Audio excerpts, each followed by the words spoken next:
then kind of came back, had a little bit of a staycation, sleeping in till like 7:15. Nice. Hell yeah. Felt dude. really good. Feels great. Yeah, the boys were off school, so we had a lot of fun as a family. Had a lot of sporting events because that's just what the boys do. Yeah. And now getting back into the groove of it. Glad to be back, though. Yeah, glad to be back. And as we said, we got a normal kind of Monday lineup. Danny, if you go ahead and tweet that everybody is back. Today's show. Send out there, get some people in here. YouTube.com/1045 ESPN. If you want to come hang out with us in the chat, hit the like button, help grow the show. You know all the things we ask you to do every single day. So we're going to talk some LSU baseball, obviously. Probably hear a lot in the first hour, as LSU actually ends up winning the Round Rock Classic despite getting smoked by Iowa. In the other two games against Kansas State and Sam Houston, they win by a large enough margin that they won the tiebreaker, right? There were three teams that finished 2-1, and LSU had the biggest run differential, even though the Hawkeyes got him. We're going to talk to Ben McDonald, who was on the call at 7:30 a.m. today. We got weekend winners to kick off hour 2, and, of course, we got spread lines with our guy, Ho DeMayo, in hour 3. Something, Jake, that I'm interested to get into with you is this Byron Jones story. As he says at 30 years old, he can no longer run or jump, and basically question, maybe the value of the NFL or just the risks associated with it. I know that's something that you've dealt with as well, so probably chop up that some. I've been baking, fresh out of the oven AR-15 number 1 overall takes. This is something I got into when you were out last week. I started dabbling. Now I'm a full-on addict. AR-15 does sound like something you could dabble in. Hell yeah, dude. And it's the best stuff. It's the good stuff. The most physically superior draft prospect of the class who should go number 1 overall. And I've explained why. I can do so again today, and I'll let you retort it because you do not appear to be of my ilk. You are not an Anthony Richardson believer. I am not. I watched him play against Vanderbilt, and so that's all I really needed to see. Wow, so you're going to act like also saw him praise play Clark Lee and Vandy and what a job Clark Lee did. 'Cause you know what? I think Clark Lee did a great job. I did too. I saw him beat Florida's ass as well. Well, he was the quarterback for Florida. For Florida, that's true. I saw them beat Kentucky. Yeah, Kentucky. Will Levis. Yeah, exactly. Are they not kind of in the same conversation to a lot of people? Will Levis and Anthony Richardson? So that just proves why it doesn't matter at all. If all the NFL scouts still say they're super badass and losing to Vanderbilt just, doesn't mean anything. The worst part about it is if he goes 1 overall, Mario doesn't have to eat a sock. Wait. Okay. Will Levis. I'm trying to remember what. Now, also to be clear, we did look it up, and eating a sock has a chance of killing you. So just in case anybody's listening, we're not actually going to make Mario eat a sock. We could come up with something. But wait, which side of that equation are you on? You need Will Levis to not go number 1? Yeah, if he goes number 1, I had to eat a sock. That was. I think you're okay. I think you're okay there. Given that Levis, as physically impressive as he is, maybe isn't as much of a unicorn as they are. So, and then you want to know what maybe the other saddest topic on the day today is? The fact that the Saints are being, I don't know what exactly the right word is, but basically the Saints have fallen so far that they are playing, they are subservient to the New York Jets.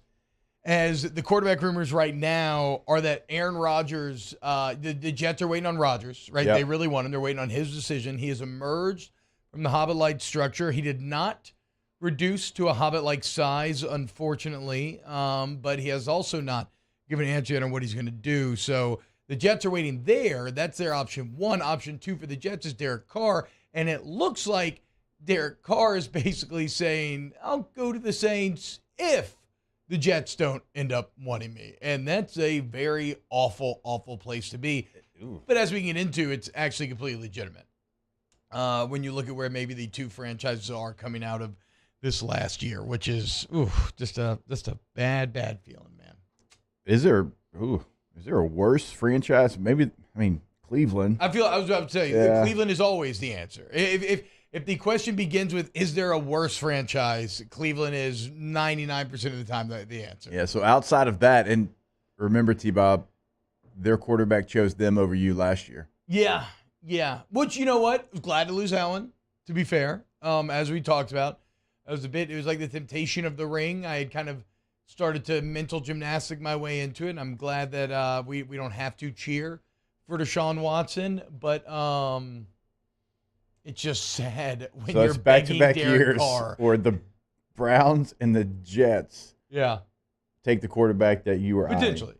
We'll see. But it doesn't matter. You're right. It's a sad sign of the times when you're begging Derek Carr and he's saying, hold up, let me see what the Jets do first.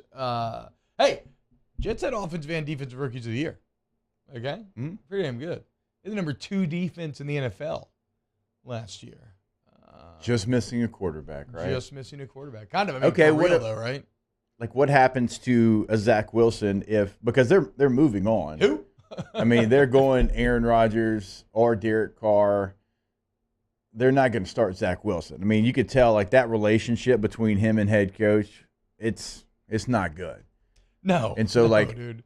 He was dead the second he bore no responsibility for that awful performance. And, like, there was a lot of games last year. He didn't even dress. Like, he wasn't even on the active game day roster. Okay, so, like, they didn't really want him around. He'll be available.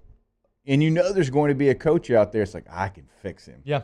I loved him coming out of the draft. He just went to the Jets, and the Jets are the Jets. And so I can fix him. So he'll be available if they get either one of those quarterbacks. Quarterback of Saints. There you go. Future. No, I don't know. Yeah, I don't feel great about Pete fixing him. So, would he be cut or traded? I mean, nobody's going to trade for Wilson, right? Maybe you give up some sort of late draft pick, but so we'll go a bit more in depth there, though, as again, there's no greater sign for how far things have fallen, and then maybe in the last hour get into a little pop culture talk because I got a couple of things I've been watching that I've been thoroughly enjoying. And word on the street is Aquaman 2 may be the worst DC movie ever made, which is really hard to fathom. Just unbelievable. As reportedly in early test screenings, people were walking out. So, yeah, I know. I even saw that Aquaman himself was like, "This is so bad that I'm not coming back." Wait, Jason Momoa said that? Yeah. Oh wow. Yeah. Ugh. Oh boy. Whatever. That's hour 3 stuff. Look, if you want to get involved, youtube.com/1045ESPN. Get your comments in there. We got our weekend winners coming up here at 8. But, as I said, man, a Saturday as all your teams that you wanted to watch pretty much didn't just lose, but got dominated. Like, thank God for LSU women's basketball, who we will celebrate a bit later on in the show. All right, when we get back, let's talk a little LSU baseball. We got Ben McDonald coming up. We'll see you here in a couple minutes on Off the Bench. Off the Bench with Hester and T-Bob. ESPN Baton Rouge, New Orleans, Alexandria, and 1130 The Tiger. Go to Riverlands Insurance, man. 225-206-1517. 206-1517. That is Thomas Email's cell phone number, okay? You call him at any time, and he will answer. And you're going to join, or you can explore joining the Riverlands family. And that is not accidental verbiage there, right? You say family because that's the type of attention to detail and customer service that you get when you work with Thomas and Megan Email over at Riverlands Insurance. Call him up, give him a couple pieces of information, let him shop your policies around, and then he comes back and he puts savings on the table in front of you. Save today with Riverlands. Call Thomas. And remember, that's not only here in Baton Rouge. Yes, it's a 225 area code, but talking to the entire state of Louisiana, no matter where you're at, Shreveport, Monroe, Lafayette, Baton Rouge, New Orleans, Alexandria, doesn't matter, 225-206-1517. In times of need, get a full list of phone numbers, websites, and other important emergency information on the Demco Stormwatch page at 1045ESPN.com. We get it done with strength, commitment, dedication, grit. Let's go, defense!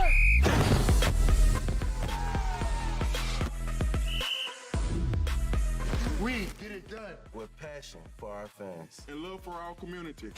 We are the Tigers. Get it done. Let the values of the purple and gold be in your starting lineup this season. And as always, get it done. Toyota in Opelousas is spreading the love this month with amazing deals. Get 3.99% financing on new 23 Highlanders, and as always, you'll never pay over MSRP. So come on down to Happy Town. That's Corvell Toyota in Opelousas, Happy Town, USA. I've been doing business with Luba for 25 years. They're dependable, trustworthy. It's just the attention to detail with our clients. Our folks have years and years of experience. They're highly trained professionals, but many companies have that asset. What I'd like to think makes Luba a bit different is that we use those talents in a way that truly is dedicated to serving the needs of the folks who depend on us. Hi, I'm Brandon Landry, founder and CEO of Walker. Hi, my name is Dr. Craig Green. This is Ryan Terrio with HUDCORoofing.com. Hey, it's Matt Moscona. No matter how big your commercial roofing job, HUDCO can help. My patients come to me because they trust that I can get the job done at a high level. Ryan Terrio and Richard Tilley have the same level of trust when it comes to roofing. If you have a roofing issue, call HUDCO Roofing. Give us a call, 364-1007, and we'll come to your house and give you a free inspection. I had to leave my parents. I had to move schools. I don't know anyone here. Everything keeps changing. Why is this happening to me? I'm sure glad you're here. Change a child's story. There's a child in foster care waiting for a volunteer like you.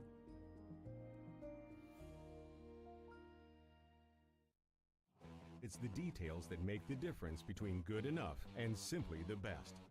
At Skag Power Equipment, the difference is in designing lawnmowers with your convenience and comfort in mind. At Skag, we believe that quality and substance matter, and that you'll appreciate the attention to detail and craftsmanship we put into every single product. Thick steel and heavy-duty components provide you with unmatched reliability and performance. Skag, simply the best. Gulf Coast Bank and Trust is giving our customers the power to bank anywhere, anytime during this challenging event. And we're right there with you. Our mobile banking app is a smart way to manage your money. Join me, Jimmy Ott and Charles Henniger, for the Monday edition of Game Time. We're live at Just Winging It, eating some boiled crawfish. Boiled crawfish season at Just Winging It. Mondays, Game Time, 6 to 8 p.m. on 104.5 ESPN Baton Rouge.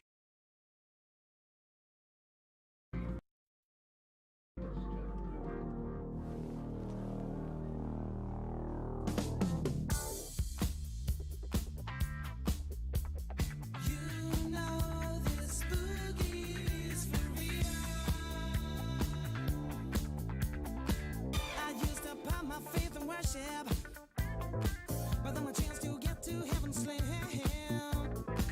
I used to worry about the future, but then I threw my caution to the wind. I have no reason to be careful. All-Star Toyota presents Off the Bench with Hester and T-Bob. ESPN Baton Rouge, New Orleans, Alexandria, and 1130 The Tiger. I got a lot to catch up on this week, boys. Last of Us. I still got to catch up on. I still haven't made it past the Excellent Offerman Season 3 offering. You know what comes out this week, boys? Mando Season 3. Let's freaking ride. Try and do a bit of a rewatch. They're very excited. Mark, I saw you move your mic over. Did you have something to add on Mandalorian or anything? No, not really. Okay, no. If he did, that'd have been. No, that's why I was a bit surprised. I didn't know if you were just readying up for the segment or if you had some insight. No, not really. I've been watching a lot of Netflix, YouTube lately, though. I'm going to get back on my basketball. I've been watching a lot of non-sport stuff. Me and, yes, so have I. I've been watching this documentary called Double Fine Adventure about the creation of this video game, Broken Age, whatever. The point is, you know me, I love behind-the-scenes stuff. I have never fully appreciated just how incredibly tough it is to create a video game. But that's not what we're here to talk about. We're here to talk about sports, Jake. And I want to talk a little LSU baseball here. And I want to say this. My baseball coverage from this weekend, whether this is fair or not, Jake, The only game I watched was the Iowa game, okay? I know Kansas State was a pretty good team. I think they were actually top 40 RPI, and Skeens is excellent. Looked excellent once again. Like, feel great about your Friday night starter. You win that game 7-3. Excellent job all around. But Iowa was the only game here to me that I was worth paying the price of admission because, of course, this was a weird weekend. D1 Baseball put it on. Did a great job, but it was pay-per-view. And I wanted to see I wanted to see Brecht, right? I wanted to see potentially the first overall pick in next year's draft go toe-to-toe with guys like Tommy White and company. And this is an Iowa team that may be the best. I don't know if baseball people consider them or Kansas State better, but whatever. It's not hard to see the appeal of Brecht versus this LSU lineup. And so if it appears that maybe I'm being overly negative and ignoring the Kansas State and Sam Houston results, I apologize. But in terms of what you will face coming up in the SEC this year, what you saw out of Iowa and Brecht, I think is a bit more of there's a bit more that you can glean from that. Now, I love how LSU bounced back, right? Don't get me wrong. I love how they bounced back after getting smoked by Iowa, coming back. They dominate Sam Houston, and they end up winning the Round Rock Classic. But it was a tough game to watch. It was an odd game to watch, and I'm really interested to get into this with Ben McDonald, Jake, because Brecht comes out of here, and if you don't know, he's the Iowa starter that throws 100-plus miles an hour. Shout out to the fan in the crowd who was just constantly yelling, "Throw it harder," on the television broadcast. Had me dying. But a weird line for him, Jake, yes, as he goes 3 1/3 with 8 walks and 6 Ks. Now, he ends up giving 2 earned because he was responsible for 2 that Cruz eventually knocked in. But just an odd day where, despite all the talk about Brecht, he wasn't exactly overwhelming or dominating. What did you in instead was, well, your pitching struggled mightily, and you didn't have the timely hitting. I think the final number is maybe like 16 runners stranded, Jake. Yeah, it was obviously the storyline of the game. If you watch the game, if you listen to the game, it was brought up multiple times. And you faced a really good pitcher, and he gave you free passes. In fact, he gave you 8 of those, and you weren't able to capitalize off of those. And that was the story as far as your offense. And then you mentioned it, pitching.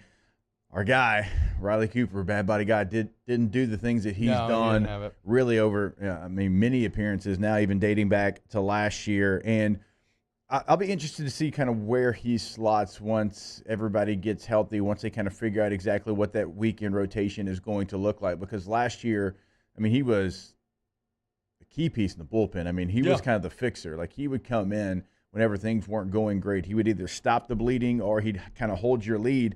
And so, this is a new role for him. Now, how much longer does this role last? We don't know, because he is a valuable piece. I think his best value is to be that fixer. So you threw an arm out there that's probably not going to be out there, obviously, coming up here on the weekends. But still, you take a look at it. You realize, okay, what went wrong, what went right. And I think the 2 main stories are your starting pitching and you didn't hit with runners in scoring position. Yeah. So I'm not going to panic over a loss to an Iowa team. Yeah. To be clear, if we're taking the bird's eye view, well, it was disappointing because you chased Brecht after 3 1/3, right? So even though you were down, I think 7-0 at the time, I'm like, okay, you're good. Like, you're gonna be fine. Like, this is where it turns on. So actually more disappointing was letting Simpson come in and 2 hit you, or no, I guess he gave him 3 hits, but he struck you out 8 times. Yeah, just 1 walk, and that's the other story. Just way too many strikeouts 15, for this team. But as far as Cooper goes, if you're someone who's like, oh, why is he starting? Well, Thatcher Hurd, like Jake's talking about, presumes to be the weekend starter, right? But he'll square up with Texas tomorrow, which is going to be super fun. Then you maybe move him to the weekend. And the other reason why Riley Cooper is there, though, and they talk about on the broadcast, is that Jay Johnson said, look, man, Riley Cooper earned that nod. Like, in fall, he was just mowing down this lineup. Yeah. And this is a very good lineup. And so, credit to him. But he didn't have it. Dutton came in. He didn't have it at all. Helmers didn't have it. It was just nobody that took the mound for LSU was ready for that undeniable and overwhelming Iowa offense, which sub-weekend winner here, Jake, overwhelming Iowa offense. Just the headline itself. In a basketball game, we'll get into the men's basketball game against Michigan State on Saturday. They had one of the wildest comebacks you will ever see, which led to two teams scoring over 100 in regulation. And then I believe the women's team hit a last-second three. The 6th-ranked women's team to beat like number 2 Indiana as well. So after a fall of no offense whatsoever to speak of which Brody Brecht was actually a part as a wide receiver on the team. He had like 9 catches for 80 yards, which I imagine probably led the team. Yeah, probably like wide receiver 1 at that point. After a fall where they are desperately hoping for anything regarding scoring, a big weekend for Hawkeye fans. But yeah, okay, sorry. So to take the meta bird's eye view, I think this is not a bad thing at all, right? LSU needed to be punched in the mouth a little bit. They needed to see that you can't just expect it to. It felt like a team that was just kind of banking on, it's going to happen, right? And maybe that's just me projecting onto the team because that's how I feel about them and their talent level, and that's how I felt about Saturday, was continuously every inning like, it's going to, okay, this is the inning where they bust it. This is the inning where they break through. This is where they hang some zeros. And it just didn't work out like that on either side of the ball. But this is a good learning lesson for them, that if you don't come correct, that, look, you're capable of losing to anyone. And you see a lot of that in the SEC so far. I mean, going into the weekend, Tennessee was already 2-2. So this happened. 31-1 last year. Yeah, and now Tony Vitel's suspended. I don't know all the details exactly of why just yet, but always love to see Tennessee fans sad. So not overly panicky, good learning lessons, but no doubt in your first big test, you failed.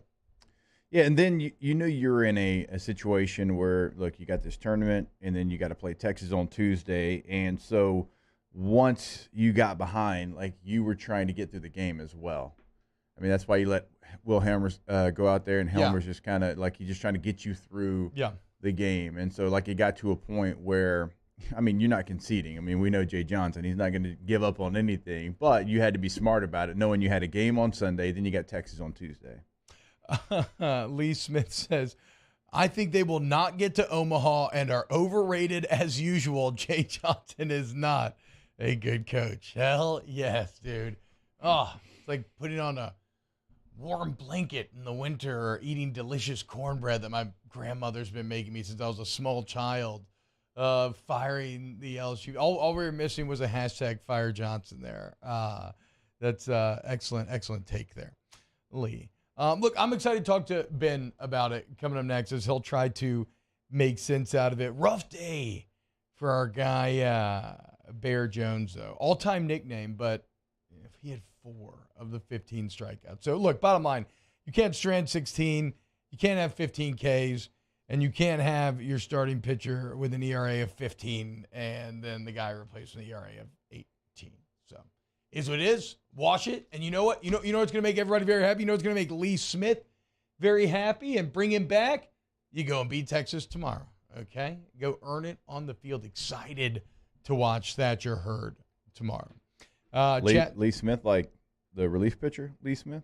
I would be surprised. Oh, yeah. He's from Castro, Louisiana. Yeah, hey, maybe so, dude. Maybe he's hanging out the OTB chat. Hell yeah.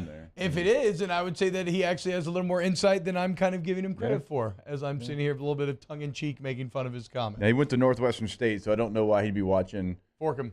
An LSU because show. I'm kind of like a Northwestern State alumnus in a lot of ways. Given that my father went there, I've watched multiple games up there. All right, when we get back, let's talk to the legend Ben McDonald. He was on the call this weekend, the Round Rock Classic. What did he see on Saturday, and what does it mean going forward for this LSU team? Keep it locked right here on Off the Bench. Off the Bench with Hester and T-Bob. Go to Donaldson Glass and Body, dgbauto.com, dgbauto.com, man. Since 1977, Donaldson Glass and Body been getting you right. I don't care if you need glass, tires, wheels, brakes, collision repair, anything. It's all there for you. See this beautiful tow truck if you're watching online right now, the commercial rolling in 24/7 emergency towing available from DG&B. Glass repair, you got, all my windshields are cracked. It makes me so mad. You just bring it in Donaldson Glass and Body, and they get you right, okay? dgbauto.com, dgbauto.com. And it doesn't matter what kind of vehicle you have for that windshield repair replacement, because remember, they have all the latest technology to be able to handle any vehicle. So bring it in. They're going to get it done. You see right there on the video, they've got it set up for success. Anything you need done with your vehicle, of course, it is a one-stop shop from big to small. DGBauto.com, DownsvilleGlassandBody.com. Our listeners fire off their opinions on the JimsFirearms.net hotline at 499-1045. Keep listening for your next chance to shoot us your thoughts with the JimsFirearms.net hotline on 1045 ESPN Baton Rouge.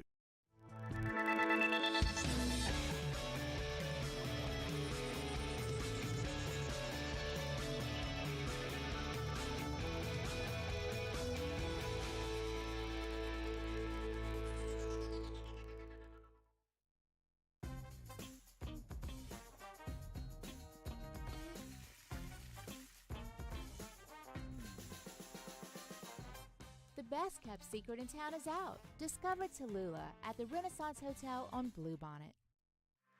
Women who suffer from cardiac arrest outside of a hospital are less likely than men to receive life-saving CPR from bystanders. This is especially true for Black and Latino women. Be the one in your family to help change this statistic by taking the American Heart Association's challenge to learn CPR.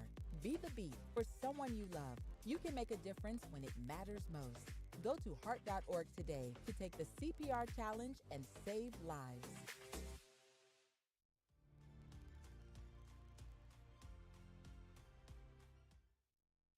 Louisiana. It's a place defined by culture, by pride, by passion, by people who do more than love this place. They celebrate it, elevate it, champion it. They are the individuals who embody what makes Louisiana great. The companies that make Louisiana a better place to work and live. The nonprofits leading transformational change in our communities. Champions of Louisiana are all around us, and LWCC is proud to celebrate them because we've always been Louisiana loyal, supporting the workers, the innovators, the change agents of this great place we call home. Who are the champions around you? Together, we can share their stories. Together, we can help our home state thrive. Together, we are Louisiana loyal. Always.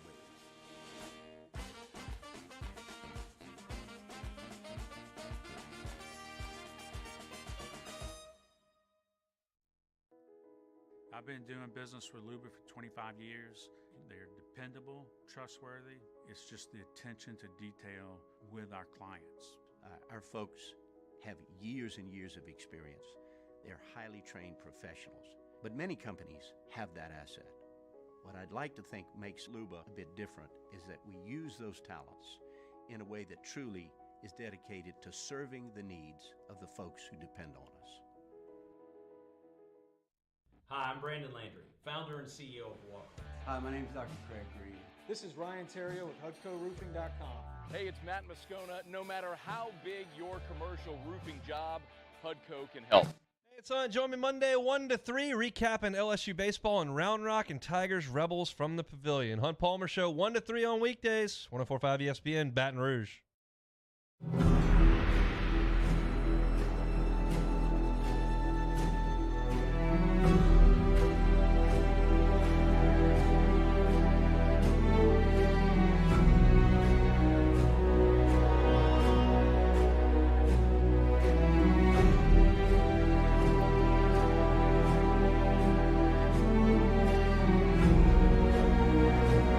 All-Star Toyota presents Off the Bench with Hester and T-Bob. ESPN Baton Rouge, New Orleans, Alexandria, and 1130 The Tiger.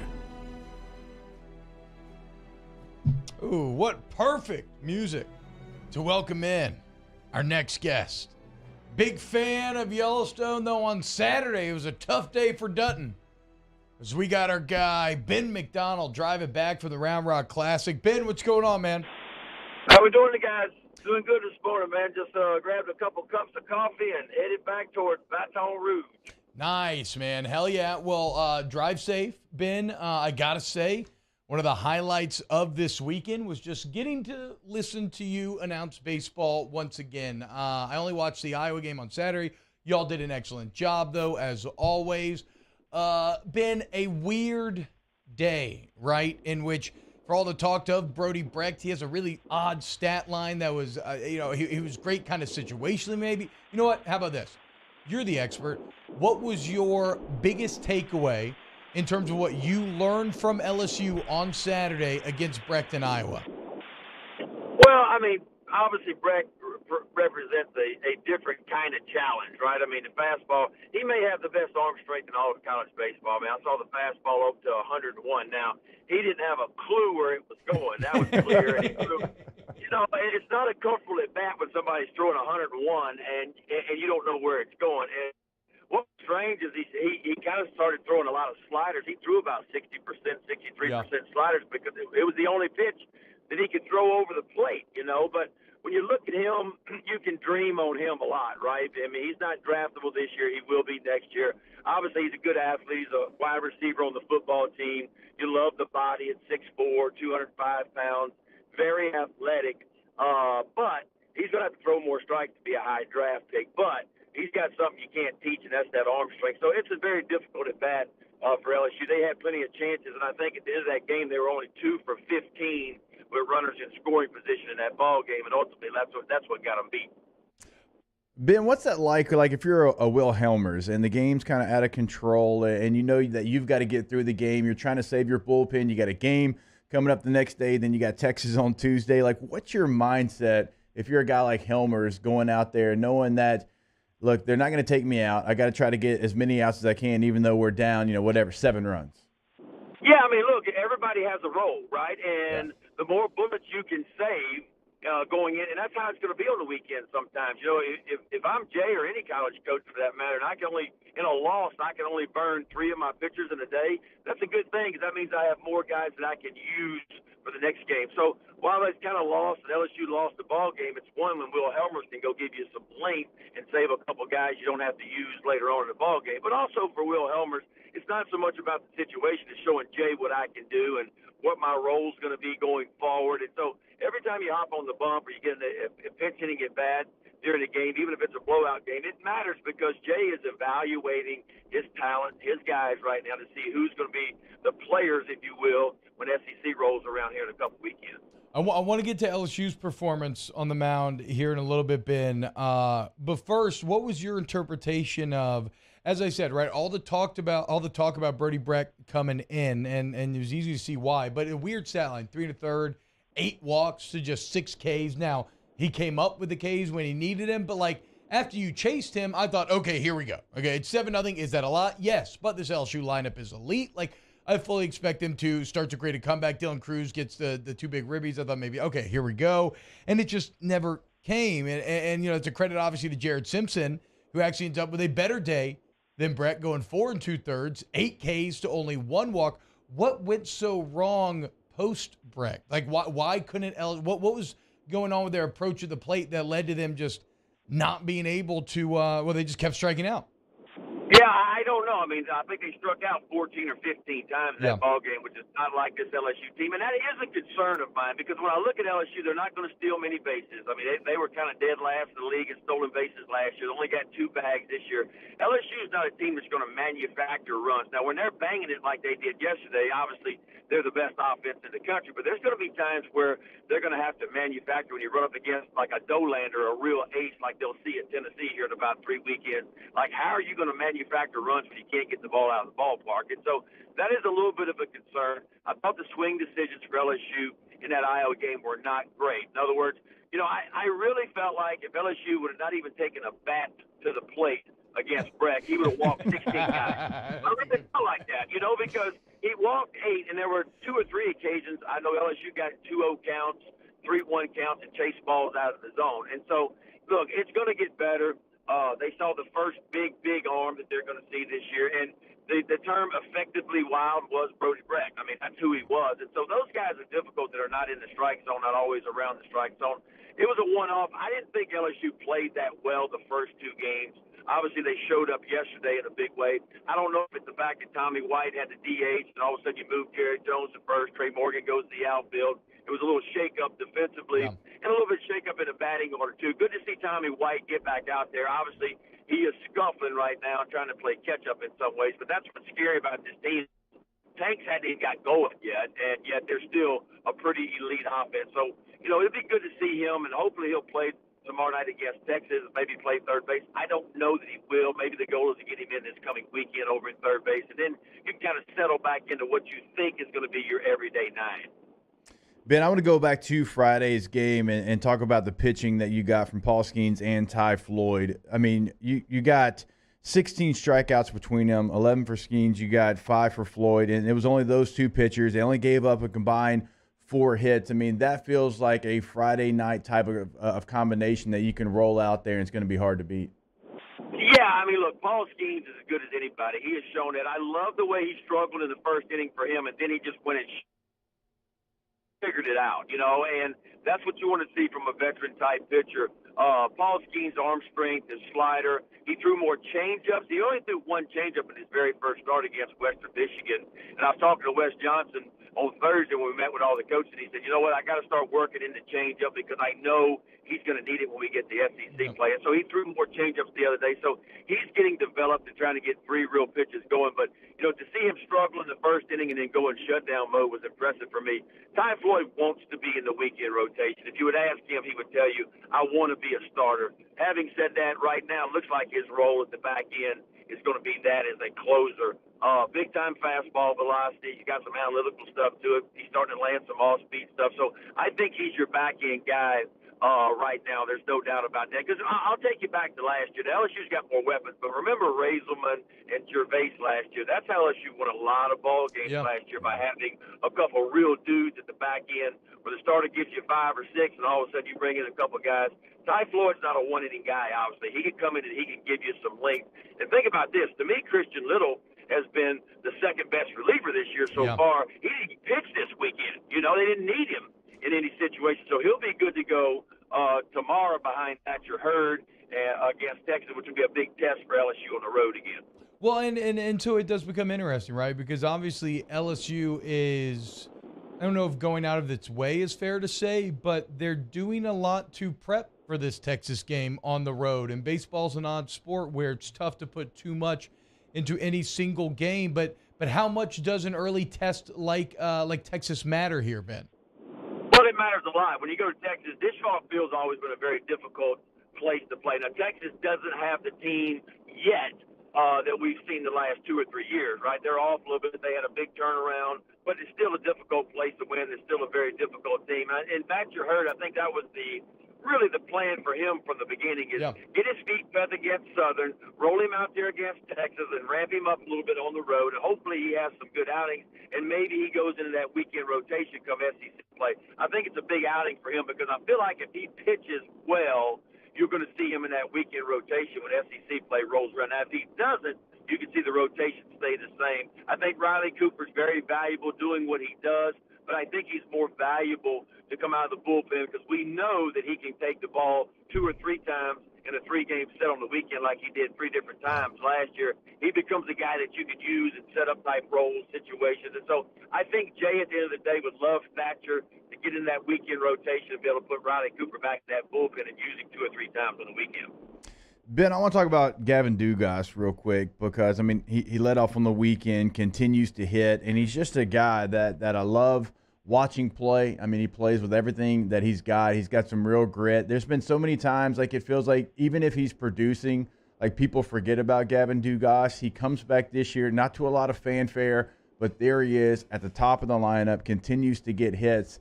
And he's the kind of guy that you need. If you want to be a championship team, and Ben, you know this very well, if you want to be a championship team, you have to have guys like Gavin Dugas. Yeah, I mean, you guys know, y'all are football players. He brings a football-type mentality to a baseball field. Like, it's grit. It's in your face. I'm a 5-year senior. I know what it takes to win. I've had some success. He goes to a different position this year, a position he hasn't played since his freshman year, and he's looked really good. I know you guys probably watched the game yesterday, but he made a couple of outstanding plays at second base to the backhand side. So I want to see him play a little bit more second base, but what I've seen is good so far. And baseball is a funny game, right? If Tommy Tanks doesn't get hurt in game one this year. Gavin Dugas never gets to play. I don't know how many reps he gets, but everybody forgets that this is the guy that led the Southeastern Conference in RBIs just 2 years ago. That's what kind of difference maker Gavin Dugas is. And so he brings that leadership. He brings a high on-base percentage. You want him in the front of the lineup because he's going to get on for Dylan Cruz by the way, showed that he's the best player in the country yesterday. Like, it was loud with 5 base hits on his birthday. He proved that he is the best and probably right now the front runner to be the first pick in the country this year. Now, Wyatt Langford in Florida will have something to say about that eventually, and so will Chase Dolander over in Tennessee. But, wow, what a day it was for Dylan Cruz. What a tournament it was for Dylan Cruz because he was straight up just locked in all weekend long. Speaking of being locked in, Ben, it is your time of year to thrive. What you got coming up? Where can LSU fans expect to see you?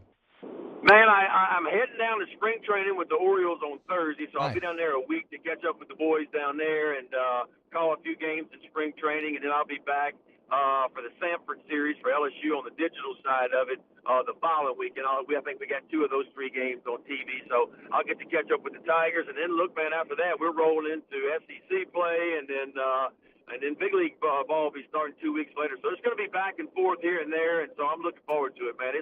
It's go time. Yes, sir. It is go time. The legend, Ben McDonald. Ben, thank you so much, man. Finish that drive safely, and thank you for the insight.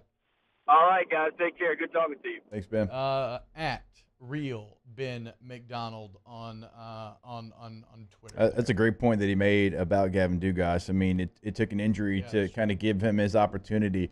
And T-Bob, you played with guys like this. I played with guys like this. Like, for whatever reason, no matter how well they played, they couldn't seem to keep their spot. Like, I mean, Gavin Dugas led the conference, the best baseball conference in RBIs. And it's like, oh, okay. Yeah, he's coming back. Okay. And it's been like different coaches. It's been different. I was never like leading the ACC. No, but it's actually a good point. I mean, you were. Empathize with Gavin a little bit. Wait a minute. Like, I started and we were really good and the offense was moving the ball. And I get 100%. Frustrating. But it's like, why is that? But credit to him because all you can do is ball. When they call your number, all you can do is show up and he continues to do it. I mean, make it illogical to the point of insanity. Like, make it anger-inducing because you're playing so good that if they want to take you out, then people are like, "What the hell's going on?" I mean, I was watching the game this weekend with somebody who's like, a pretty LSU fan. They watch pretty closely. Like, oh yeah, Gavin Dugas. I forgot he came back, and I'm like, I know, it's crazy, dude. It's crazy. So hey, don't worry, Gavin. OTB, fan of yours. Tomorrow night in Austin. Let's go, boys. Bounce back. All right, even though they won the Round Rock Classic. Let's also be clear about that. Again, like I said, I'm guilty of framing a lot of this just through that Iowa game. All right, when we get back, let's close out hour number 1 of OTB. Off the bench with Hester and T-Bob. Go to All-Star Toyota of Baton Rouge, All-Star Toyota of Baton Rouge.com. Okay, you go to the website. You can actually order a custom vehicle straight from the website if you're into that. That's a lot. I mean, I get it. That might be a little too much. So I love the people so much over there at All-Star, whether you're talking about Aaron Piku, whether you're talking about Tommy Wagaspack and the service department, Lisa Sessions. When you go over there, see the team, ask them questions, whether it be budget, whatever, selection, custom order, and let them find the answers for you and your family. Join me in the All-Star family, allstartoyota.batonrouge.com. Yeah, once you go to the website, you'll see all that they have available. But remember, certainly like if you're buying new, everything's going to be available. But also leasing and renting, everything's available. So the full fleet is right there. T-Bob said it, like you can go in, you can customize online. You can finish that process at the dealership. You can do it all online. Whatever you want to do, they're going to accommodate you over at All-Star Toyota of BatonRouge.com. In times of need, get a full list of phone numbers, websites, and other important emergency information on the Demco Stormwatch page at 1045ESPN.com.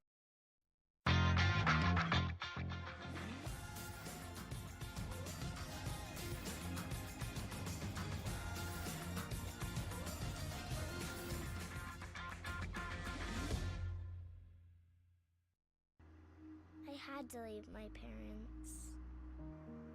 I had to move schools. I don't know anyone here. Everything keeps changing. Why is this happening to me? I'm sure glad you're here. Change a child's story. There's a child in foster care waiting for a volunteer like you.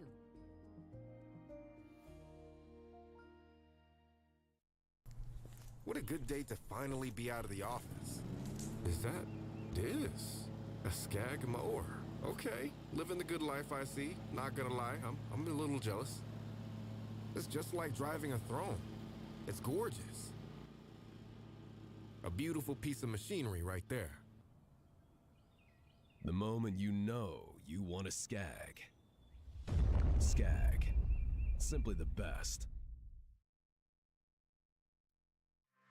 Women who suffer from cardiac arrest outside of a hospital are less likely than men to receive life-saving CPR from bystanders. This is especially true for Black and Latino women. Be the one in your family to help change this statistic by taking the American Heart Association's challenge to learn CPR.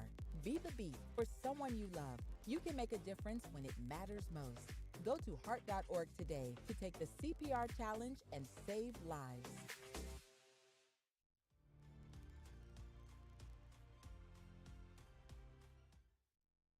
Louisiana.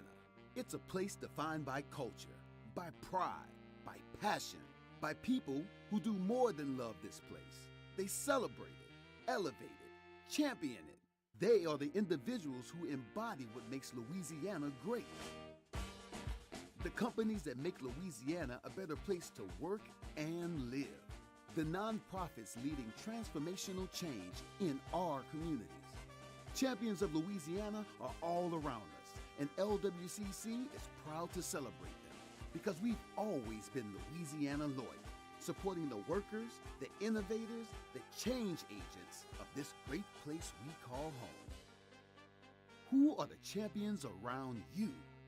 Together, we can share their stories. Together, we can help our home state thrive. Together, we are Louisiana loyal. Always.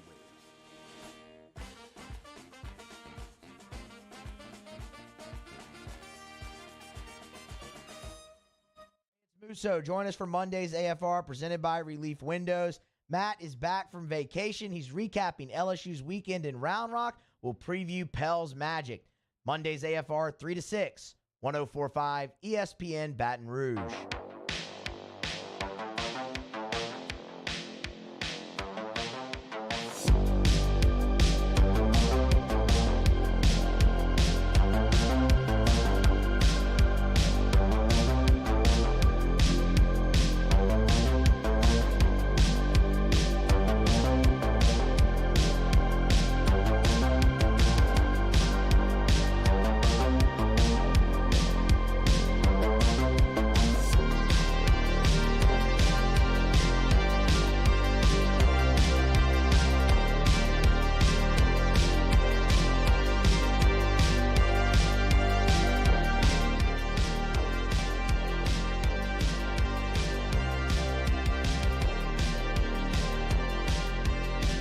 All-Star Toyota presents Off the Bench with Hester and T-Bob. ESPN Baton Rouge, New Orleans, Alexandria, and 1130 The Tiger. Yo, what up, y'all? Welcome back to OTB. T-Bob, Jake, Mario, Danny, all hanging out. The boys all back together feels great. Missed you boys during Disney Gras.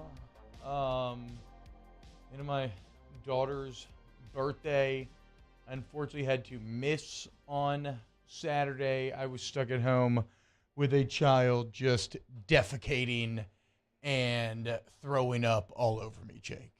It was it was a rough Saturday. LSU baseball was there for me in a way. Well, I thought they were, but then they kind of weren't. But it was a rough day. We made it though. Kicked the bug. We're good to go. And fingers crossed, nobody else got this far. How was y'all's weekend, boys? I guess I'm going that was the highlight of my weekend, was sitting there and hanging out with my daughter, and at one point being like, God, it still smells like excrement in here, only to finally look down at my leg and see that my shin was completely covered somehow. I don't exactly know the math or the series of events that led to it, but my whole leg just covered in human crap. It's a weird weekend. Weird Saturday. Mm-hmm. I've got nothing to add to that. Yeah, that's what I'm saying. What did you do this weekend, though? You had a good time? Yeah, we had, let's see, Hudson won his last basketball game on Saturday, so I think they finished the season 6-2. Memphis on Sunday, they're playing up a year in soccer, so playing first grade league, and they're in kindergarten, but they won again, 4-3. Memphis scored 2 goals. Wins up a year? Yeah. Okay, bro. Big time. After a couple of T-ball practices for the Unicorn Sliders, I'm fully expecting a repeat of my daughter's soccer team where we lost every game about 30-0. And by the end of it, T-Bob would... I mean, for all my... He texts us, him like, if this kid scores one more goal. I mean, I almost beat up multiple 5-year-olds. Now, the video you sent, the kid, I mean, it was like Wayne Rooney out there kicking a free kick. Yeah, dude. I mean, they're doing skill moves. Yeah. And my kids take 30 seconds to line up and kick it in a straight line. No, it's I mean, for all the crap that I sit here and talk about coaches on this program, I bet you after this T-ball season, my combined coach record is going to be like 0 for 30, getting outscored 3,000-4. It's rough out here for your boy. Also, we just obviously lead pathetic dad lives now. Boys, give me something fun that y'all did this week in the youth. Did y'all do anything worth talking about? I mean, I had a small little night out in NOLA celebrating a friend's birthday. Went to a gold mine, which apparently you guys are familiar with. Yeah. Mark said I went to some bar called the Gold Mine. We're like, come on, you can't say. I mean, it's a world famous establishment right there. I didn't know it was like that. I thought y'all might clown on it since it's on Bourbon. But, what time did you go? Like 12. We went to dinner. Okay, that's acceptable. Yeah. Midnight or after for Gold Mine for sure. So the dancing's gonna get. He's going. after a wedding. Love or Gold Mine after wedding. Yeah. Elite after wedding. Yeah. No, Mar, it's one of the few Bourbon Street stops that is acceptable to locals, right? I mean, I don't want to speak on behalf of locals. Danny, can you confirm? Yes, confirmed. We'll say Gold Mine, say Lafitte's Blacksmith Shop. Yes or no? For me, I always enjoyed it on Mardi Gras Day. Or is that too touristy? I'd say just Gold Mine. Just Gold Mine. Yeah. You're not extending any other Bourbon Street bar local validity. I mean, as far as from my personal taste. Okay. The beach. Okay, wow. Okay, shut up. Not the beach. I don't even know what that is. It's just generic. Let's go to break. Our 2 weekend winners next. Off the bench with Hester and T-Bob. We'll stop. Go to Rejuvame Medical. Restore me, refuel me, Rejuvame. You're going to feel young again? You tired of your kid crapping on you? Well, Rejuvame can't change that, okay? But they can at least change how you feel about it, as you're going to feel like, so full of energy that you're not even really going to care. Let that crap slide right off and move on about your day. Keep it moving. Keep it grooving in the morning and at night by getting to be your better young self. I don't care if you're 20, 30, 40, 50, male or female. They customize plans for you to get you where you want to be. Ask about metabolization optimization while you're in there. RejuveMeMedical.com. Yeah, once you go to the website, you'll see a full list of conditions that they can help you out with. And the list is long and distinguished, okay? So no matter what you've got going on, they're going to help you find a solution to it. And we always kind of give you a couple like fatigue and insomnia, obviously, mood and memory problems. RejuveMeMedical.com. There it is, the extra mile. On the border of expected and extraordinary for those willing to go further. Like vans customized for work or play. With safety and tech to keep you connected. Supported by a 5-star sales, service, and finance team. And backed by the 1-star you know. So go the extra mile. It's never crowded because so few have what it takes to go there. Mercedes-Benz Vans. Follow us on Twitter at 1045ESPN to cast your vote in the Citizens Bank and Trust Poll of the Day. Vote daily inside Off the Bench, anytime. Hunt Palmer. And after further review, Citizens Bank and Trust brings you the Poll of the Day via Twitter at 1045ESPN. Start your day with news and newsmakers. Start your day with traffic, weather, and local stories that are important to you. Kickstart your day every day. Mornings with Brian Haldane from 6 to 9 a.m. Weekdays on Talk 1073. I've been doing business with Luba for 25 years. They're dependable, trustworthy. It's just the attention to detail with our clients. Our folks have years and years of experience. They're highly trained professionals. But many companies have that asset. What I'd like to think makes Luba a bit different is that we use those talents in a way that truly is dedicated to serving the needs of the folks who depend on us. Hi, I'm Brandon Landry, founder and CEO of Walk. Hi, my name is Dr. Craig Green. This is Ryan Terrio with HUDCORoofing.com. Hey, it's Matt Moscona. No matter how big your commercial roofing job, HUDCO can help. My patients come to me because they trust that I can get the job done at a high level. Ryan Terrio and Richard Tilley have the same level of trust when it comes to roofing. If you have a roofing issue, call HUDCO Roofing. Give us a call, 364-1007, and we'll come to your house and give you a free inspection. I had to leave my parents. I had to move schools. I don't know anyone here. Everything keeps changing. Why is this happening to me? I'm sure glad you're here. Change a child's story. There's a child in foster care waiting for a volunteer like you.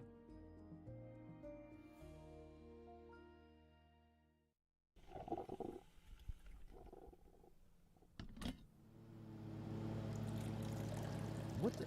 Is that a skag? You've got to be kidding me. Look at those stripes. Oh, and that comfy seat. It's like he's riding on a cloud. We get it, Gary. Your stripes look perfect. The moment you know you want a skag. Skag. Simply the best. Women who suffer from cardiac arrest outside of a hospital are less likely than men to receive life-saving CPR from bystanders. This is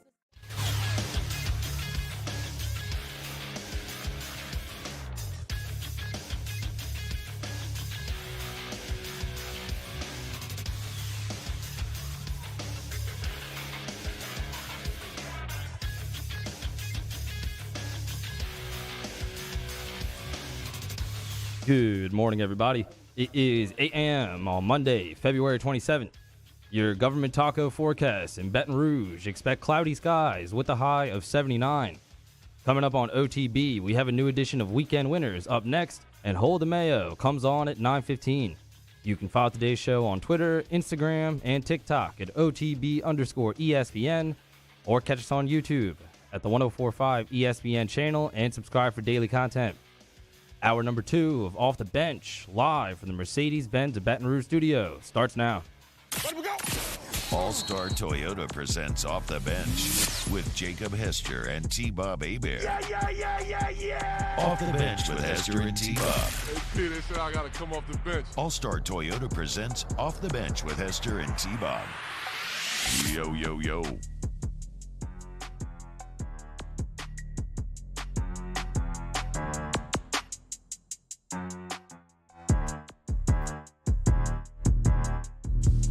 Hello, everybody, and welcome back to OTB, hour number 2, February 27, 2023. How about that, boys? Almost into March. Wild times indeed. It's probably about the least interesting thing you could say on radio. I mean, I offer no insight or reason why it's wild that we're almost in March, but I'd hazard a guess that you're kind of feeling the same way. So sometimes in our human understanding, it doesn't need to be explicitly stated, right? The understanding between one another is implicit. If you listen to the show, then you know that and understand that we kick every hour 2 on Monday off with a little Weekend Winners. That's how winning is done. That's right! We can't have anyone freak out there, okay? We've got to keep our composure. We've got too far. I'm by winning. I win here and I win there. Now what? Are you doing what it takes to win a championship? Wow, winning. Well, then I guess there's only one thing left to do. What's that? Win the whole thing. Mm-hmm. Yeah. Mm-hmm. The only thing left to do, LSU basketball. Okay. I mean, seriously. There's nothing else. Well, I guess no, like winning 2 games would be something that's like. They've won 2 in conference play. Thank you very much, T-Bob. Oh, you're right. Arkansas. They won the first 3. one. You're right. My bad. That's something. LSU basketball will not be mentioned during the Weekend Winners, unfortunately. What will be mentioned, Jake, is this. I told you, weekend winner overall for Iowa sports as their baseball team takes down the number 1 baseball team in the country. The women's basketball team takes down the number 2 women's team in the country on an awesome home court 3-point game winner at the end. And then the the Iowa men's basketball team with one of the most insane comebacks you'll ever see. And it started with the most insane stare down I've ever seen. Look at this. Did you see this? Iowa's coach, Fran McCaffrey? Yeah, I had Michigan live bet -1.5, and they were up 10 with 46 seconds left. And it was the last of a second leg. 7 leg? 7 leg. So, yeah, I'm that guy that's going to tell you about the parlay. So this is why gambling, though, is so fraught with peril. This game was won. They were up 13. With 1:34 remaining. Yeah. But even worse than that, I mean, I want to say it was still like 10 with like 30-something seconds. I know it was 10 for sure with 46 seconds. And then, Danny, go to the other video, and you can maybe even skip like the first like minute or so here because it gets ridiculous. It gets ridiculous about right now where Iowa just starts. They're down 11 with a minute left to go. They just start draining threes. They go 6 of 9 from three-point land in the final minute and a half, including making the last 4 in a row in the final 32 seconds. Yeah, you don't have to recap. Tie the game, remember. Force overtime, and then win in overtime and crush Jake's parlay. Ask Katie. Were you watching live? Yeah. Oh, my God. I kept coming in the room. I was like, up 10 with 46 seconds left. She's like, yeah, I know. Michigan State Spartans. Yeah, I got it. God, that is an all-time bad beat right there. That is excellent. No, it's not. It's not excellent. Not when I tell you later. I like games like this, though, because this is like... I hate them. It depends on what side you're on, right? It can either... It's like how I always talk about the Minnesota Miracle with the Saints from a few years ago. That it created a form of Saints PTSD to where no matter how won the game feels, you can never feel fully comfortable until the clock hits 0 and the game is over, right? Not in college basketball because it's not like the NBA. They will foul until the final second. So, like, whatever the line is, whatever number you've got, like, you don't feel comfortable truly until it hits all zeros. Well, and now if you're on the Iowa side of this, you're like, okay, well, now every game you watch for the rest of your life, you're like, I don't know, dude. We still got a chance. For sure. Just fire up some threes. I don't know what the original line was because I was live line. I think it was +6.5 for Michigan State. Wow. Oh, maybe they won that? I don't know. Jake, what you got? I'm going to go Drew Bianco for my first weekend winner. I mean, he had an incredible catch. It's the second one that he's had. Of course, he's transferred to Houston. He's starting center field for them. This is the second light catch that he's had. Now, this one even more remarkable than the first. But, look, last year he played a great center field, and he kind of utility player, obviously, for LSU, kind of all over the place. And he transfers to Houston. He gets some more opportunities, be in the lineup every day, and he is making play after play. Okay, and I always like Drew Bianco, so shout out to him. Weekend winner. So for those just listening on the radio, I apologize for my reaction there, but I had not seen this before. Drew Bianco at a dead sprint goes over the wall to save a home run, but it's a wall, Jake, that's about at chest height, and he jumps at a dead sprint, so it catches him in the hip, and it immediately flips him over, and my man's pops up in half a second. Hold the ball up. That's one of the greatest catches you'll ever see. That's awesome, man. Shout out, Drew. I agree. He's a big juice guy too. Yeah, Drew Bianco. Yeah, I mean he was the guy with the boom box. I don't mean like steroids. Boom box. I mean like juice, bringing the juice, bringing the energy. I knew what you meant. What y'all boys got back there? The little kid on the playground could not care less about Drew Bianco's catch. Wait, go back. I'm gonna watch the kids on the playground. He looks at it. He turns his neck around and then he just keeps playing on the jungle gym. Cool, bruh. You got to get this slide action. That's college sports. That's wonderful. Yeah. Well, why is there a playground in center field? Hey, you got to take the kids. We're about the game. Go the box has one down the line. Yeah, hell right yeah, field. Man. I love sitting in those right field seats down there and just watch the kids at the playground. All right, boys, what you got? That is awesome. Not so awesome, my entry. I have a weekend loser going to Belinda Miller of Augusta, Georgia. On Friday, she was charged with first-degree criminal damage to property and aggravated assault. She got charged with this because on Friday, she went to Popeyes, She discovered there were no biscuits with her order, and then she drove her SUV into the restaurant entrance. And I know Popeyes is known to get your order wrong from time to time being a lot. I know it could be very frustrating, but you can't be doing this, man. Weekend loser, Belinda Miller. Okay, strong stance there by Mario, in case anybody was up in the air about whether you can or cannot drive your SUV to a fast food establishment if they don't have biscuits. It's a firm stance of off the bench that you cannot, in fact, be doing this. If that happened every time Popeyes forgot something in your order, there would be no Popeyes left. My still favorite Popeyes moment for me personally, where I don't know what went wrong in the order, but I opened up what looked to, it felt light. It was a big box. I was like, why does this feel so light? I opened it up. There was just one Megan Thee Stallion sweet hot sauce packet in there. Not a single item of food. Just one Megan Thee Stallion branded sweet heat sauce, and that was it. I was like, how did this even end up in here? That was it? Yeah, that was it. There was no food in there. I can't remember what it had replaced. There was no food in there. There was just the packet. They're messing with you. They have to know who you are. Like, I've worked fast food. God, there are dude. too many stages to pass through for you to just get a single sauce packet. I don't know, man. I don't know. I don't think it was anything like, I don't know. It was wild. What you got, Danny? Weekend winner Jose Alvarado got his jersey retired at his high school in Hell New yeah. York. So shout out, Jose. Weekend winner. Why does Jose suck so bad right now, dude? No, I'm just kidding. That is awesome. Needs more minutes. Even though they went to go get smoked in the garden. Oh, look at BI there. The boys Yeah, the all whole there. team That's came to really cool. support 'em. That's really cool, man. Especially you're at that high school and suddenly all the Pelicans are there. No, that's a really nice moment, man. And I hope Jose gets more minutes. We'll talk more Pelicans coming up later in this hour. Weekend Willer? Weekend, I think so I was about to say Dame Lillard, right? Weekend winner Dame Lillard. If you missed it last night, Dame goes off for 71 points, 13 threes.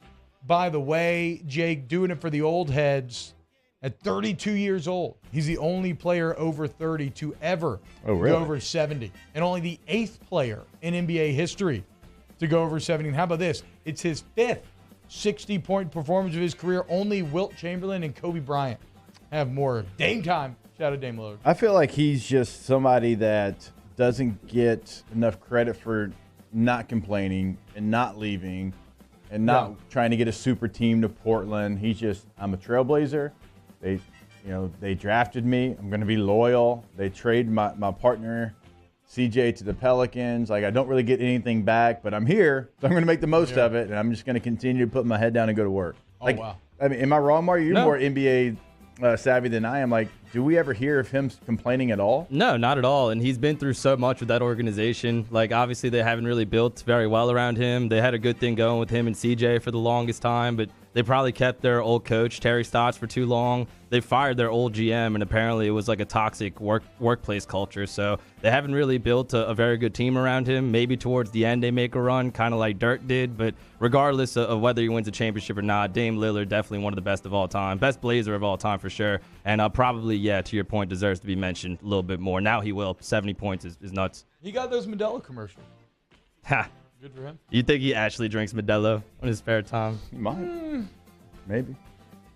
Potentially. I don't know, I mean, man. right? Like, That's a good beer. it's Oh funny. my God. That's Chill a out, good Danny. You're beer. biased. You're biased in this case. You can't be trusted as an objective observer of he Mexican doesn't like Modelo. He doesn't like Modelo. Well, he's not Mexican. I'm more of a Corona guy. What? What? You don't have to be Mexican to like Modelo. No, but I'm saying, I think you like it a little more You're a because little you're more Mexican. passionate. No. Yeah, you put your thumb in the scale for it for a little country pride. That's cool, man. No, not at all. And Dame, Pacifico's the best Mexican beer. That's a good beer too. It's a good beer. Good beer. Dos Equis. I'm all about Cold Coors. But see, that's what I was going to say, though, is that maybe he really does, because when we started doing commercial for Coors again, that's when I was like, you know what, I'm going to start just like drinking more Coors again. And now I'm kind of done with, I'm going through a stage where I'm done with fancy beers. I'm done. I've had too many of them over the years. I just want to drink, you just want a cold domestic. Yep. And that silver bullet hits perfectly. What was I drinking while watching LSU baseball and getting crapped and puked on all Saturday? Cold Coors Light. There you go. It's the only thing that made it worth my time. Glad to hear it, too. Anybody got what else we got? Yeah, I'm going weekend winner, the Gonzaga Bulldogs. Remember a couple of weeks ago, I think we talked about it on this show, Gonzaga was 2 games back of St. Mary's. They had 2 losses in conference play. They had a loss to St. Mary's, and it looked like for the first time since 2012 they were not going to win a share of the West Coast Conference title. Now, every year since 2000, outside of 2012, Gonzaga has won the regular season West Coast Conference title, or at least had a share of it. Well, St. Mary's loses to Loyola Marymount, so they have 1 loss. Now Gonzaga's only 1 game back, and they had 1 game at home to end the season against St. Mary's.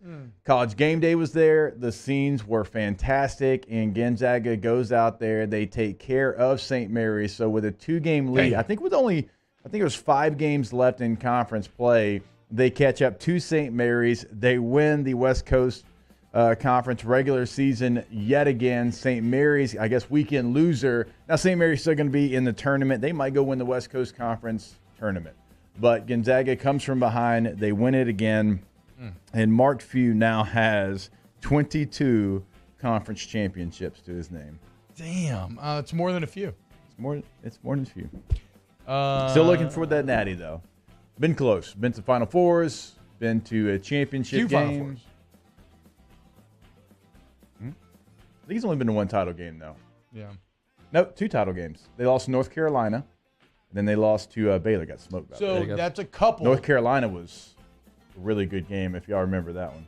Stop trying to make puns. No, I'm done making puns. I'm asking now a question to y'all. What number do you associate with a few, right? If a couple is 2. 3. Okay, that's what I'm at. Yeah. What about 4? Some. I think okay. You're into some. I think for me, few is 3 to 4. Yeah. We got and some, then some's getting into 5, right? and then many is like 6. We got some beers. 4 beers. A few to we me. Had some beers. A few to me is like 3 to 5. Okay, 6 and plus is some. Okay, and then when you get into mini? 7 plus, I guess. Okay, there you go. Shout out Mark Few. Weekend winner from the chat. Bilbo, I thought I copy pasted it here. What happened? Never mind. Weekend winner, LSU women's basketball. Smoked Mississippi State 74-59. Bulldogs very hot coming in. Winners of 5-6 and just beating Tennessee in double OT. And what it means now is that LSU finishes the season 27-1, 14-1 in the SEC, Jake, with the lone loss coming to by far the number 1 team in the country. What? I mean, again, as they prepare for the SEC tournament this week, right? Friday at 6, they'll play the winner of, I think, Georgia-Auburn. Just think about how far this program's come in a couple of years. In 20 and 21, so 2020-21, that season, right? Under Nikki Fargas, last season under Fargas. LSU 9-13, 6-8 in conference. Yep. And now just 2 years later, 27-1, 14-1, top 5 in the country. Angel Reese goes for 23-26. It's her 5th 2020 game of the year. Alexis Morris balls out on senior night. Very appropriate. Just a great performance all around. Shout out LSU women's basketball. Actually, I was going to say very excited for the SC tournament, but Coach Mulkey's been pretty upfront that she doesn't really give a damn about conference tournaments. Very excited for the NCAA tournament to see what this team can do. It's so like the SEC tournament's going to be, I think, very important for them, and the fact that they're probably, now you never guarantee it. I mean, you got a good Tennessee team that you're likely to face, but like if you get another chance at South Carolina, where is your mindset? Because Coach Mulkey after that game talked about, is this going to be a loss or is this going to be a learning experience? Like, which is it going to be? Because you weren't ready for that. What did you learn from that? And so, like, she went into a great detail of the mental makeup it takes to be in a game like that. So after you went through it and it did not go your way, if you get that opportunity, how do you come into the game? Because that will be very important to how much success they have in the tournament. Win or lose, how they handle that game. True. And because perfection is an impossible bar, but because Coach Mulkey is so successful that perfection feels attainable, if they don't have a deep run, then all of a sudden you're going to have to deal with all the can't win the tournament crowd, which is going to be crazy given that she's already won multiple national championships. Yeah. But that is what will happen. I'll go weekend loser to the ACC. Now, we know the SEC's adding Texas and Oklahoma. We know the Big Ten's adding USC, UCLA. We know the Big 12's adding Houston, UCF, Cincinnati, BYU. And the Pac-12 is trying to add a couple of teams. Although San Diego State and SMU, I don't know how much they moved the needle, but They're trying to work out a new TV deal, so the future is still out for the Pac-12. Did you see after Apple, the streaming service they're looking at?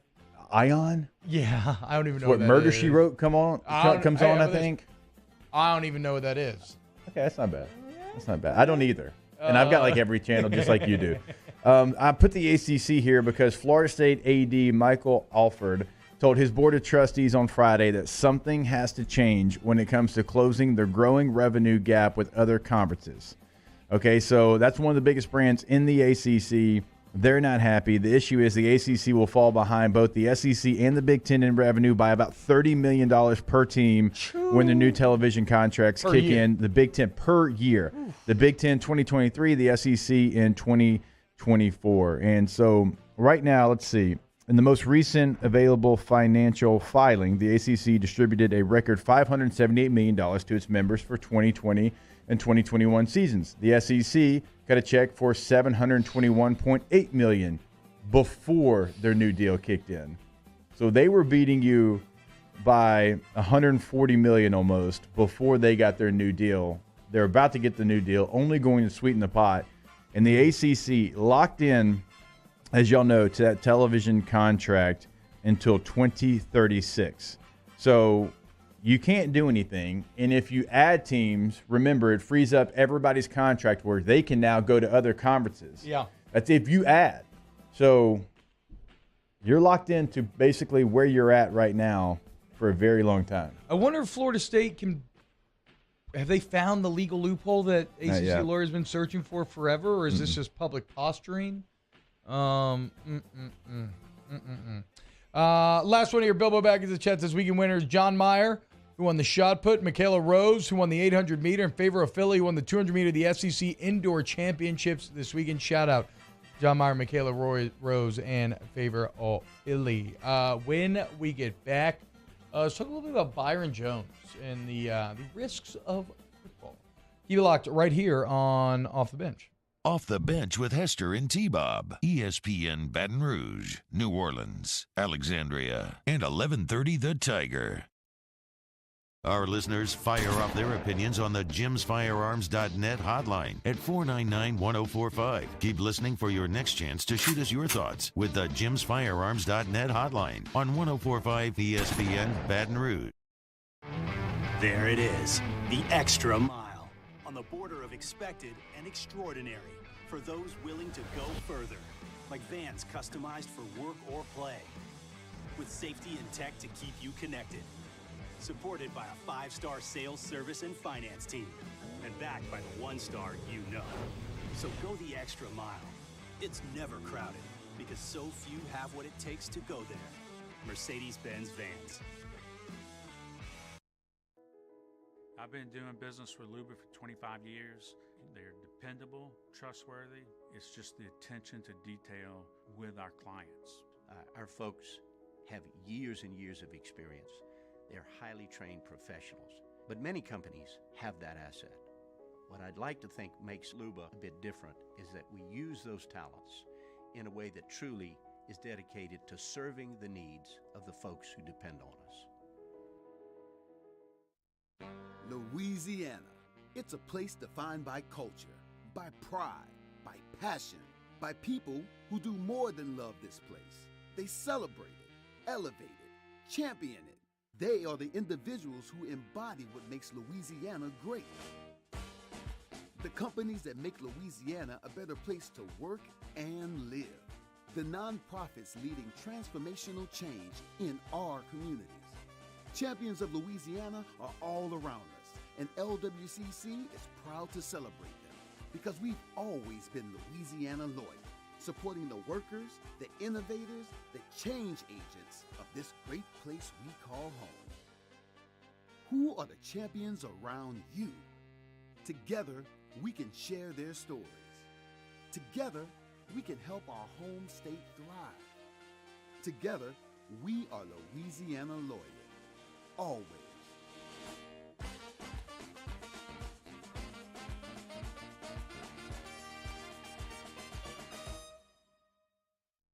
Hi, I'm Brandon Landry, founder and CEO of Walker.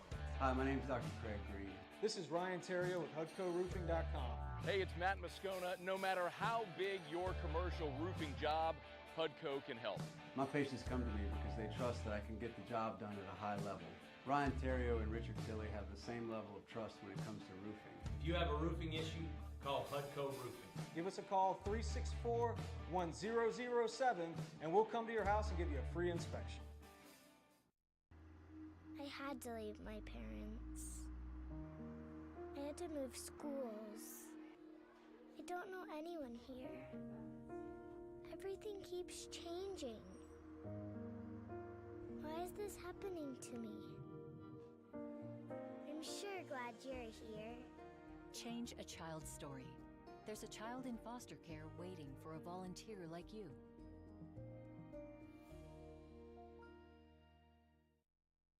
It's the details that make the difference between good enough and simply the best. At Skag Power Equipment, the difference is in designing lawnmowers with your convenience and comfort in mind. At Skag, we believe that quality and substance matter, and that you'll appreciate the attention to detail and craftsmanship we put into every single product. Thick steel and heavy-duty components provide you with unmatched reliability and performance. Skag, simply the best. Women who suffer from cardiac arrest outside of a hospital are less likely than men to receive life-saving CPR from bystanders. This is especially true for Black and Latino women. Be the one in your family to help change this statistic by taking the American Heart Association's challenge to learn CPR. Jimmy Ott and Charles Henniger for the Monday edition of Game Time. We're live at Just Winging It, eating some boiled crawfish. Boiled crawfish season at Just Winging It. Mondays, Game Time, 6 to 8 p.m. on 104.5 ESPN Baton Rouge. Give me your attention, baby. I gotta tell you a little something about yourself. You're one of our flawless, ooh, you a sexy lady. But you walk around here like you wanna be someone else. Ooh, wow. I know that you don't know it, but you're fine, so fine. Fine, so fine. Ooh, wow. Oh, girl, I'm gonna show you when you're mine, oh, mine. Mine, oh, mine. Treasure, that is what you are. All-Star Toyota presents Off the Bench with Hester and T-Bob. ESPN Baton Rouge, New Orleans, Alexandria, and 1130 The Tiger. Nope, no microphone. There we go. Welcome back in. OTB. Probably for the best of the mics were off just now. Yeah, it probably is, but I was just going to – I couldn't hear you, so I thought like maybe the microphone wasn't picking up what you were saying. I didn't know that Mario didn't have the microphone on there. Probably a good thing. Yeah, look there, out, Mario. Thank you. Real quick before we move on, I forgot one weekend winner, LSU softball. They continue to win even after their first loss of the season, 5-4 against UL Lafayette. That was at home at Tiger Park. Great crowds all weekend at Tiger Park. They go back to Lafayette on Sunday. They avenge that loss. They beat the Raging Cajuns 4-1 there. So shout out to Beth Arena and the LSU softball team avenging their only loss of the season for a season split with ULL. Hell yeah. UL, but who cares? Hell yeah, dude. Nice job. Nice job, team. What? First loss of the season for LSU, I believe. What are they, like 12-1 now or something? No. They're more. They're what, 15? I was going to say, every softball weekend, they just play like 7 games. It blows my mind how much actual softball is being played. Okay, Jake, let's get to a little bit of a serious story. And as you know, look, we'll get back to it. We still got to talk about AR this hour. I still want to talk Pelicans. I still want to talk Saints being cucked by the New York Jets. But Byron Jones, who you've probably heard of, right? A very good cornerback in the NFL. Just signed that big deal. I want to say like 5 years, $80 million down in Miami a couple of years ago. He was on Twitter over the weekend basically talking about how at 30 years old, just how much his body has been wrecked by this game. There's a tweet back from 2015 where the official NFL Twitter says, just call UConn's Byron Jones Mr. Broad Jump. And it's like this cool graphic about how he broad jumped 12 feet, which is insanity. It's like 2 cars or something. And then he quote tweets it. He says, much has changed in 8 years. Today, I can't run or jump because of my injuries sustained playing this game. Do not take the pills they give you. do not take the injections they give you. If you absolutely must, consult an outside doctor to learn the long-term implications. He would go on to say, quote, "It was an honor and privilege to play in the NFL, but it came at a regrettable cost I did not foresee. In my opinion, no amount of professional success or financial gain is worth avoidable chronic pain and disabilities. Godspeed to the class of 2023. Interesting note here in that I thought he had retired. I thought I had read that. According to the ESPN article, a source told ESPN that Jones is not retiring. I don't know if that's because he needs to, if he actually plans on to keep playing, or if he needs to, if he doesn't want to let him out of that contract, so they got to pay him as much of that deal as they can, or they have to. But a very sad story to hear this premier athlete at 30 years old basically talking about how the game that he loves so much, it feels like to me like he feels a bit betrayed, like he had wished he had gotten had maybe somebody looking out more for his future. I guess my question would be, Jake, and this question everybody has to answer is, will you ever actually appreciate that at the time when you're younger, right? Like, he can arrive here, but if people had told him that back in the day, would you have actually listened? And that's where it gets tough, because a lot of lessons in life, you have to actually go through them to truly learn them. I don't know. So everybody's case is different. Everybody's got different team doctors. I do agree with a lot with what he's saying about the team doctors and maybe, get an outside opinion. I did some dumb things. Took injections to be able to play. Certainly there was one year where I got one in my foot every single game to be able to go out there and play. I think it was my third year in the league. And, you take all the medicine and you take a Toradol before the game. And you do everything you can to get on the field. Was it smart? No. Would I do it different? Maybe with retrospect and having the boys now and there being some limitations of what you can do. Yeah, you might do it a little bit different. It's hard to say though. Yeah. It's just that's the way that I was raised, was to find a way to get on the field. And I was, the thought of missing a game with my teammates would have crushed me. There's no way I could do it. But if you get an outside opinion, I think that helps, because the team doctor at the end of the day doesn't work for you. He's not there for you.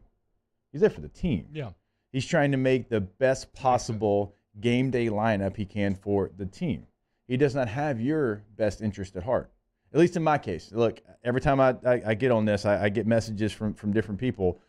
I'm not saying every team. I don't know every team. I only played for two. And one was better than the other. Defensive, but there's ample evidence. Yeah. I'm not saying everybody does it the wrong way either. And it's a scale. Some team doctors are going to be more in your favor, but still sometimes nothing's black or white. But no, there's ample evidence to support what you're saying here.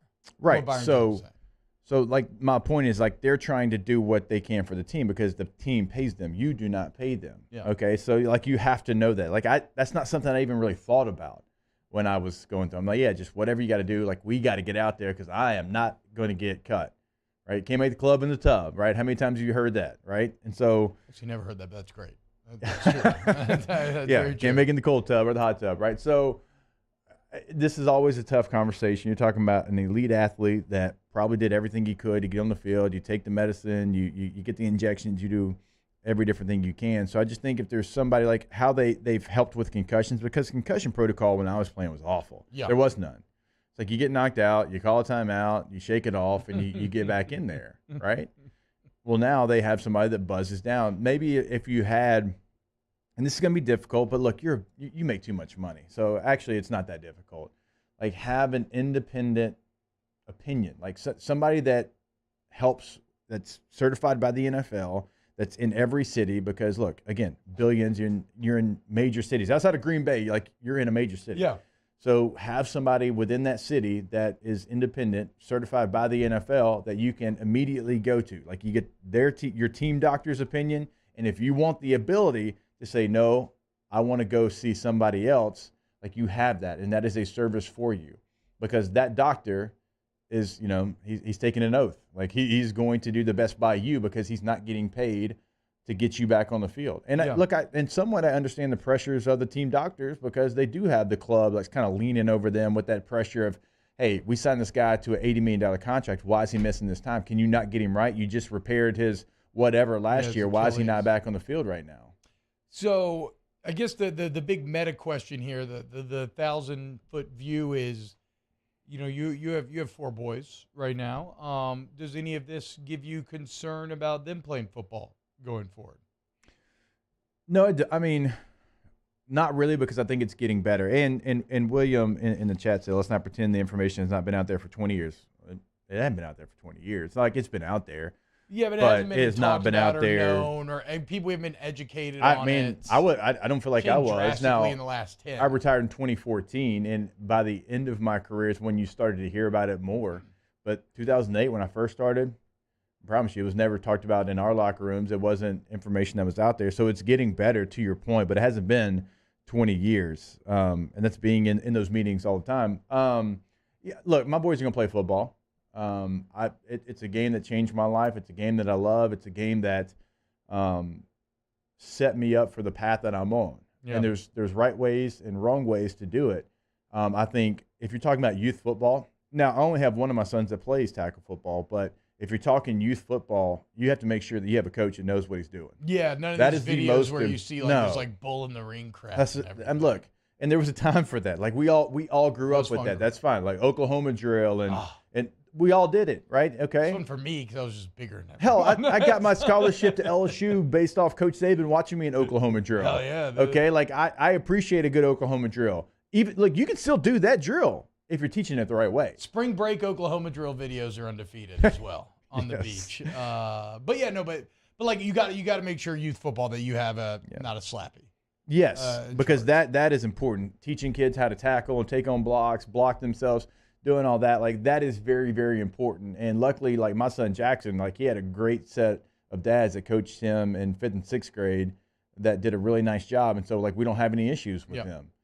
And that's really important moving forward. And then just being smart and making sure you're doing all the right things and making sure if you are hurt, you're rehabbing it too, because that's another part that's on the player. Sometimes when you get hurt, if you don't do the proper rehab and you try to get back out there, it's not going to work like it's supposed to. So I think it's just a combination of things. But like to say I'm not going to let my sons play football, no, I think they're making advancements that are making it safer. I mean, again, like Randy McMichael told the story in SEC Media Day. Like when I got knocked out, and he's like, nope, call timeout. Jake, shake it off, get a smelling salt. You got to go back in there because I'm not playing running back. Like that's how it used to be. Yeah. Now it's a little bit better. And look, in the Tua situation, probably didn't help a lot of the concussion protocol so far this year. No progress is ever linear, right? It's like a stock chart. Like there's going to be steps back, but overall you want to be going up over time. So Tua may represent like a snapshot step back, but overall there's no doubt that it is getting better. But sad to see that with Byron Jones, man, and just some. Well, like I said, that would probably be the next front, like Jake told you, that the NFL should improve upon is being more open to things like second opinions, setting up some sort of independent medical evaluation process for these players. One last thing, I know we got to take a break. One last thing that the NFL needs to do a better job of, and T-Bob, you've heard me get on my soapbox and talk about this many, many times before, but like when a player is done, like help them out, reach out to them. Certainly if it's a player that, spent 4 years plus in the NFL, he's vested in all the benefits, mental and physical health. Like reach out to that player. Yeah. Like your NFLPA, you make a lot of money, and I'm talking about a lot. If you're the head of the NFLPA, you're living fat. I mean, you have every desire that you want. Okay, so if you have money like that, use it for what you're supposed to. Because we pay NFLPA dues. Like we give you, like that's who pays your salary is us. Like it's taken directly out of our check. We don't even have a say-so in it. Like it's directly taken out of our check every 2 weeks, and we would see it, NFLPA dues. Okay, it's a lot of money. Use that money for what it's supposed to and not for you to have a lavish lifestyle. Use it for your former players. Use it for your current players. Reach out to them. Check on them. See how they're doing. Check on their mentals. Hey, can I help you find a second career? Because you spent only 4 years in the NFL. That is not life-changing money. It's great money for the time being, but we got to help you move forward in life. Here's a couple programs that we have. Don't send something in the mail like a postcard. Like, no, interact with people. Have conversations with people, see what they like, help them find a way to a second career so they can continue living their life. If somebody's got something physically, help them. You have all these great benefits that are set up. Nobody knows how to use them because you don't send the information. You might send like a postcard that doesn't make any sense. You try to call somebody, you can't get anybody on the phone. Reach out to your former players. Help your current players because we pay your salary, and that money's supposed to go back to the players, not to your pockets. Well said. Clip that. Send that to Troy Vincent. Real talk on Twitter. I'm not even joking. All right. When we get back, let's go ahead and we'll do a little bit of a shift. We'll get back to like some less serious stuff as I will finally allow Jake to try to refute my irrefutable argument that Anthony Richardson should be drafted number 1 overall in this upcoming draft. Keep it locked right here on OTB. Off the Bench with Hester and T-Bob. Go to centralplumbing.org. 925-8552. Centralplumbing.org is website. 925-8552 is the number. Plumbing is hard, okay? You can do a lot just by looking up YouTube videos, but as soon as you start to get into the plumbing range, you realize, okay, you know what? I might be out of my depth. So don't even worry about it. Just get in touch with Central Plumbing. They have 24/7 emergency service. So if it's a weekend, weekday, holiday, doesn't matter. You need something fixed, they're there immediately for you. And with half a century of fixing turlets and whatnot, Jake, you're not going to be able to hit them with anything they don't know how to solve. So check out Central Plumbing today. Yeah, once you go to the website, centralplumbing.org, you'll see what T-Bob's talking about. They got the fleet ready to go in any emergency, but not only in emergencies. If you're looking to remodel, if you're looking to go tankless, the tankless water heater, never run out of hot water again. They've got you covered. They are ready to install today. So give them a call, 225-925-8552. In times of need, get a full list of phone numbers, websites, and other important emergency information on the Demco Stormwatch page at 1045ESPN.com. Hey, it's Matt Musso. Join me Monday through Friday for your daily update on LSU baseball with Musso at the Box, presented by New Orleans Flooring, wherever you get your podcast, Apple, Spotify, Google, and check out New Orleans Flooring.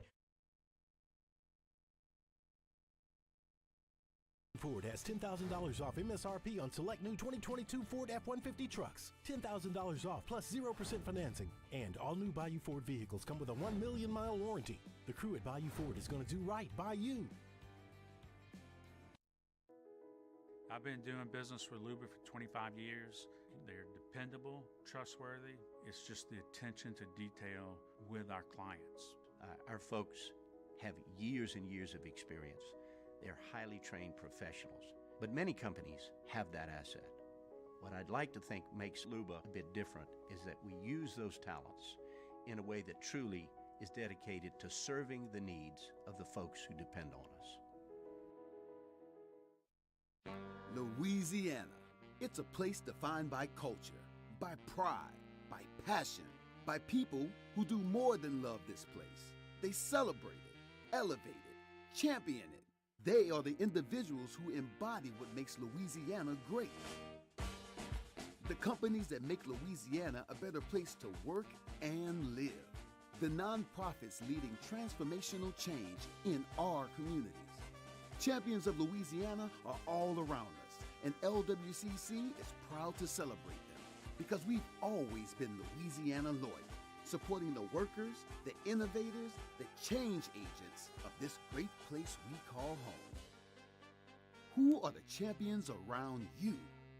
Together, we can share their stories.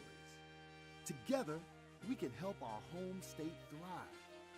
Together, we are Louisiana loyal. Always.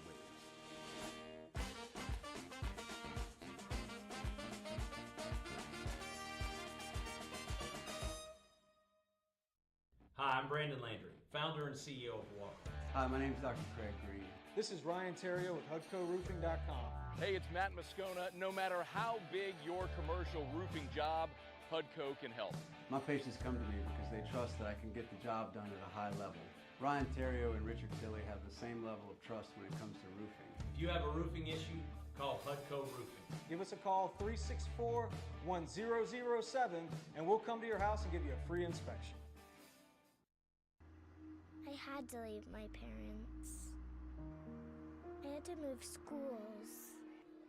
I don't know anyone here. Everything keeps changing. Why is this happening to me?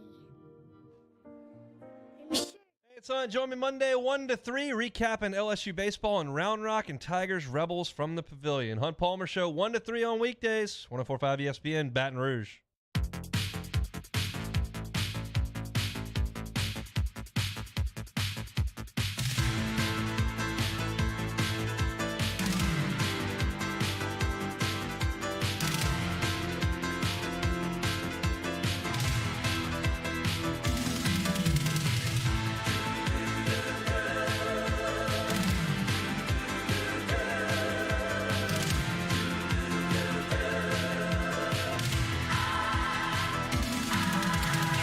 All-Star Toyota presents Off the Bench with Hester and T-Bob. ESPN Baton Rouge, New Orleans, Alexandria, and 1130 The Tiger.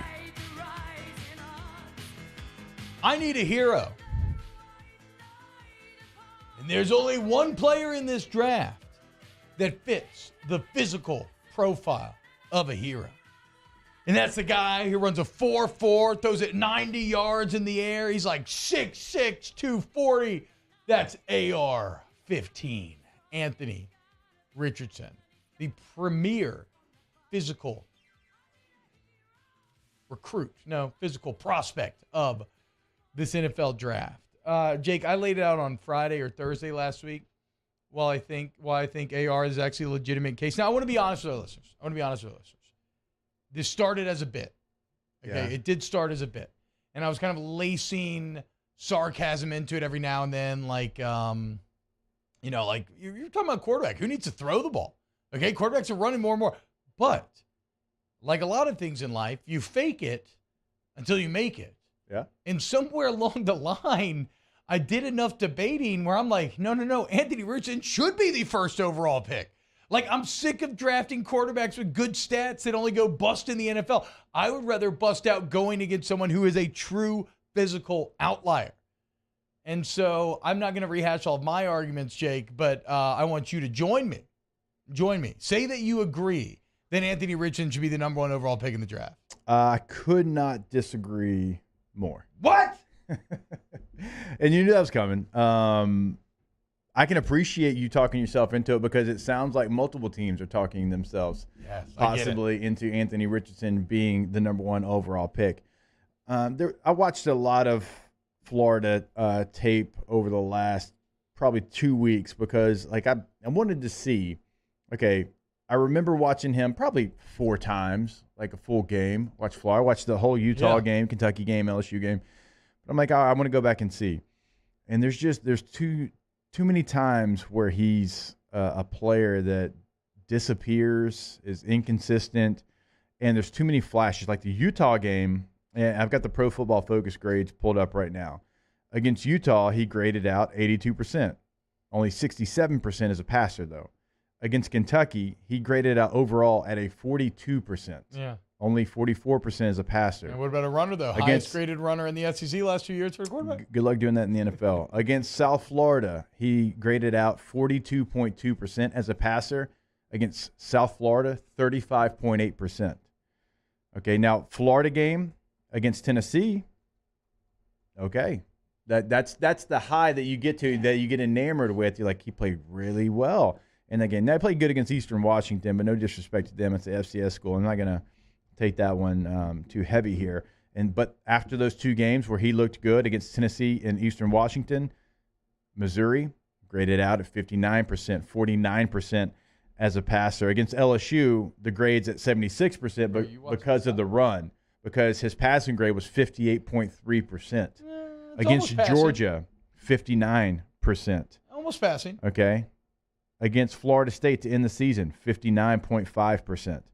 There's too many inconsistencies. I go great against Utah, awful against Kentucky and South Florida, good against Tennessee, great against Eastern Washington, bad against Missouri. Okay against LSU, bad against Georgia. Good against Texas A&M, bad against South Carolina. Good against Vanderbilt, awful against Florida State. So, for me, there's just not that string of 3-4 games against quality opponents where you were a very solid quarterback. Is he an athletic freak? Without question. Do you get enamored with runs like we're watching? I like mean, the this run entire against highlight LSU? package is incredible. Yeah, this is the do. number 1 overall pick highlight package right here. Yeah, you get enamored with it. But in the NFL, you have to be consistent throwing the football enough for them to respect it. You've got to be accurate. He is not accurate right now. Is he an NFL player? Yeah, he's an NFL player. Is he the number 1 selection in this year's NFL draft? Not for me. Okay, well, look, we got to break. When we get back, I will tell Jake why he is so wrong on all of these fronts. Keep it locked on OTB. Off the Bench with Hester and T-Bob. Go to All-Star Toyota of Baton Rouge.com. They might as well call it Anthony Richardson Toyota of Baton Rouge.com after he's going to be an All-Star next year. Bit of a reach. Okay. Baseball? That's on me. I know. That's what I'm saying. Bit of a reach. That's on me. You know what? I'll also take. I'm going to take the credit for that bad joke. I'm going to take the credit for solving all of your vehicular needs by leading you to All-Star Toyota Baton Rouge, whether you want to buy new, Toyota certified used vehicle, if you just want to rent for like a family vacay or something, the best selection, the best employees, going to get you exactly the deal that you need. Go to All-Star Toyota and join the All-Star family today. Yeah, go ahead and you can go online. You can start the process of customizing that vehicle. Like you can do it fully online. You can have like a little bit of a hybrid, right? You can start online, finish at the dealership, or you can go old school and you can go into the dealership. However you do it, like they're going to make sure that it gets done the right way the first time over at All-Star. Go to the website today, allstartoyotaofbatonrouge.com. Our listeners fire off their opinions on the jimsfirearms.net hotline at 499-1045. Keep listening for your next chance to shoot us your thoughts with the jimsfirearms.net hotline on 1045 ESPN Baton Rouge.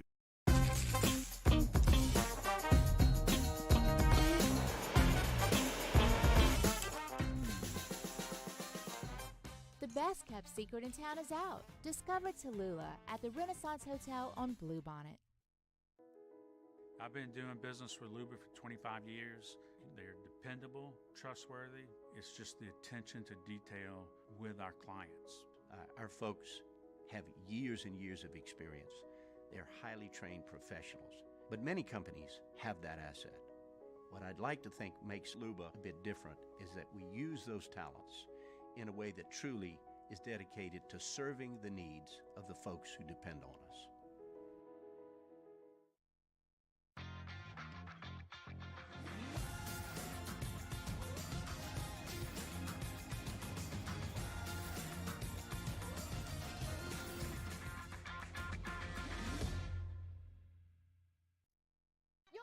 Deals this month at Corval Toyota in Opelousas.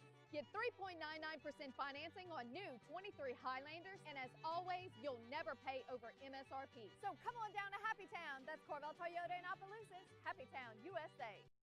Electricity is all around us, and our families depend on it. Every day is sparked by the power of a cold drink or a warm meal, a movie night, and a comforting light at the end of a dark hallway. From sunrise to sunset, playtime to bedtime, our team is ready to take care of your electrical needs. Even in the case of an after-hours emergency, the light in your life shines brighter with Mr. Electric.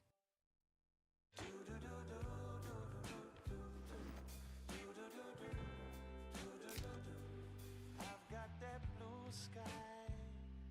I've got that sunshine.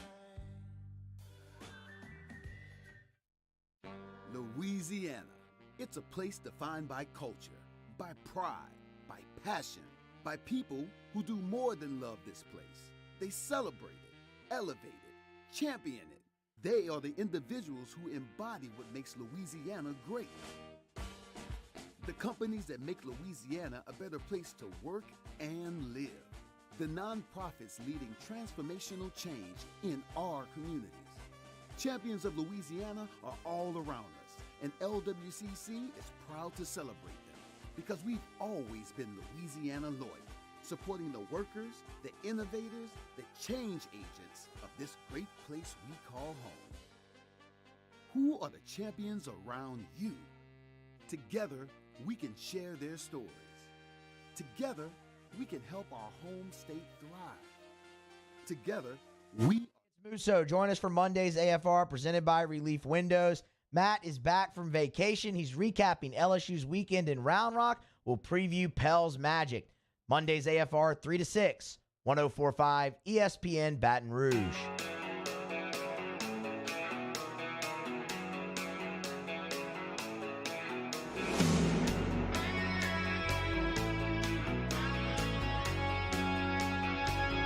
All-Star Toyota presents Off the Bench with Hester and T-Bob. ESPN Baton Rouge, New Orleans, Alexandria, and 1130 The Tiger. All right, Jake, here's what I have to say about Anthony Richardson. First off, everything about last year's tape, Billy Napier. Okay, get it out of here. Okay, that's all I need to say. Secondly, you can teach accuracy nowadays, okay? Look at what happened to Joe Burrow between 18 and 19 working with Jordan Palmer. Look what happened to Josh Allen working with Jordan Palmer. I believe that we're learning more and more that through some deep dives into biomechanics and how everything starts with your feet and everything in your hips, that you can now teach a player to be accurate. And again, Josh Allen is the ultimate example here, right? You tell me no college production. I tell you, I'm sick of drafting players with college production only for them to go bust, right? Jamarcus Russell had incredible college production. Didn't mean anything in the NFL. Whoa. Go look at when Josh Allen was drafted. He was drafted 7th overall. Who's drafted ahead of him? Baker Mayfield and Sam Darnold, okay?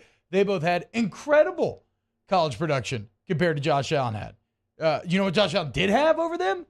Just being big as hell, okay? You know what Anthony Richardson is? Big as hell, the rocket arm. You talk to me about what games you watched. I watched the LSU games where 2 years ago he threw that ball that touched the sun before dropping perfectly in the back of the end zone. Remember when so high, and I think Jay Ward's brain like shorted out or somebody's did, and it ends up dropping it for before half touchdown. Short circuit for sure. Yeah, and then that 80-yard touchdown from last year, dude. So forget about like drafting nihilism. Okay, nobody knows anything. Whatever tape you put on display goes awry. Just draft the biggest physical freak, which in this case is the unicorn AR-15, Anthony Richardson. There will be. Never mind.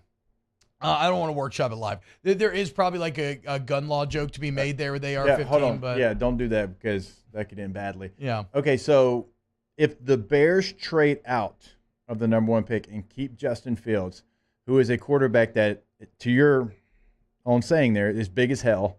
Yeah. Can throw, can run, do the whole deal. If they decide that Justin Fields, who was not the number 1 overall pick, they decide to keep him and not draft Anthony Richardson. Yeah. Well, I don't think Justin Fields is as big as Anthony Richardson.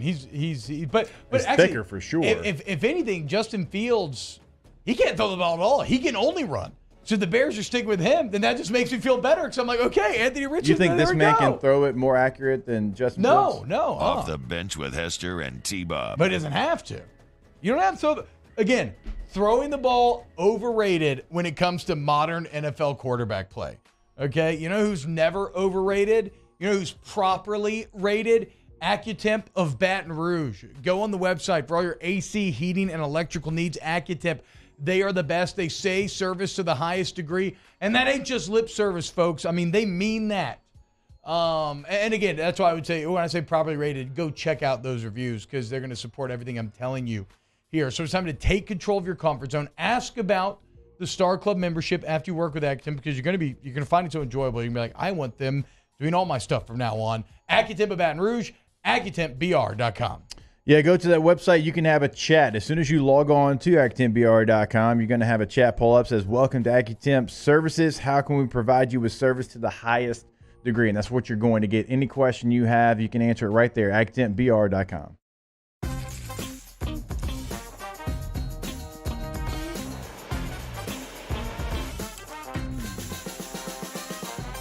The best kept secret in town is out. Discover Tallulah at the Renaissance Hotel on Bluebonnet. Bayou Ford has $10,000 off MSRP on select new 2022 Ford F-150 trucks. $10,000 off plus 0% financing. And all new Bayou Ford vehicles come with a 1 million mile warranty. The crew at Bayou Ford is going to do right by you. Moon Griffon is back. The voice of Louisiana politics makes his return to Baton Rouge. Catch the Moon Griffon Show weekdays from 9 to 11 a.m. on Talk 107.3.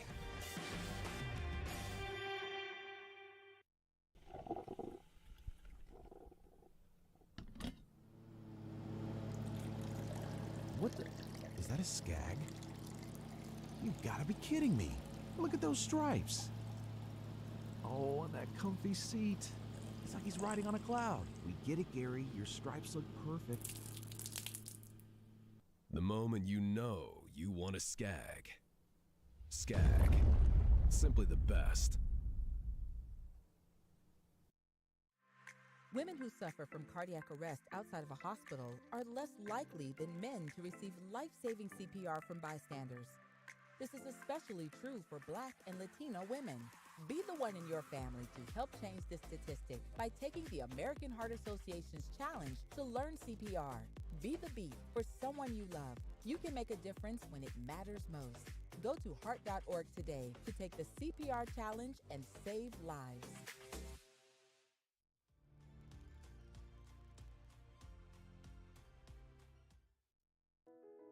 I've been doing business with Luba for 25 years. They're dependable, trustworthy. It's just the attention to detail with our clients. Our folks have years and years of experience. They're highly trained professionals. But many companies have that asset. What I'd like to think makes Luba a bit different is that we use those talents in a way that truly is dedicated to serving the needs of the folks who depend on us. Hi, I'm Brandon Landry, founder and CEO of Walker. Hi, my name is Dr. Craig Green. This is Ryan Terrio with HUDCORoofing.com. Hey, it's Matt Moscona. No matter how big your commercial roofing job, HUDCO can help. My patients come to me because they trust that I can get the job done at a high level. Ryan Terrio and Richard Tilley have the same level of trust when it comes to roofing. If you have a roofing issue, call HUDCO Roofing. Give us a call, 364-1007, and we'll come to your house and give you a free inspection. Bayou Chrysler Dodge Jeep Ram has $10,000 off new 2022 Ram 1500s. 2022 Ram 1500 trucks on our lot now with $10,000 off MSRP. All new Bayou vehicles come with a 1 million mile warranty. If you need sales or service, the crew at Bayou is going to do right by you.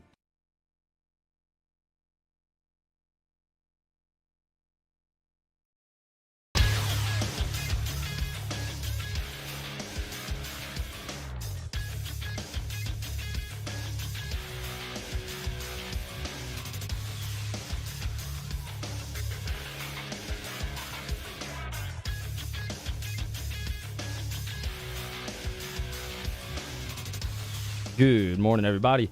It is 9 a.m. on Monday, February 27th.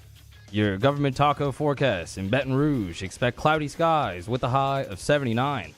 Coming up on OTBOT, Holden Mayo joins the show at 9:15 for Spread Lines. You can follow today's show on Twitter, Instagram, and TikTok at OTB_ESPN, or catch us on YouTube at the 104.5 ESPN channel and subscribe for daily content. OTBOT, live from the Mercedes-Benz of Baton Rouge studio, starts now. All-Star Toyota presents Off the Bench with Jacob Hester and T-Bob Hebert. Yeah. Off the Bench with Hester and T-Bob. Hey, P, they said I got to come off the bench. All-Star Toyota presents Off the Bench with Hester and T-Bob. Yo, yo, yo.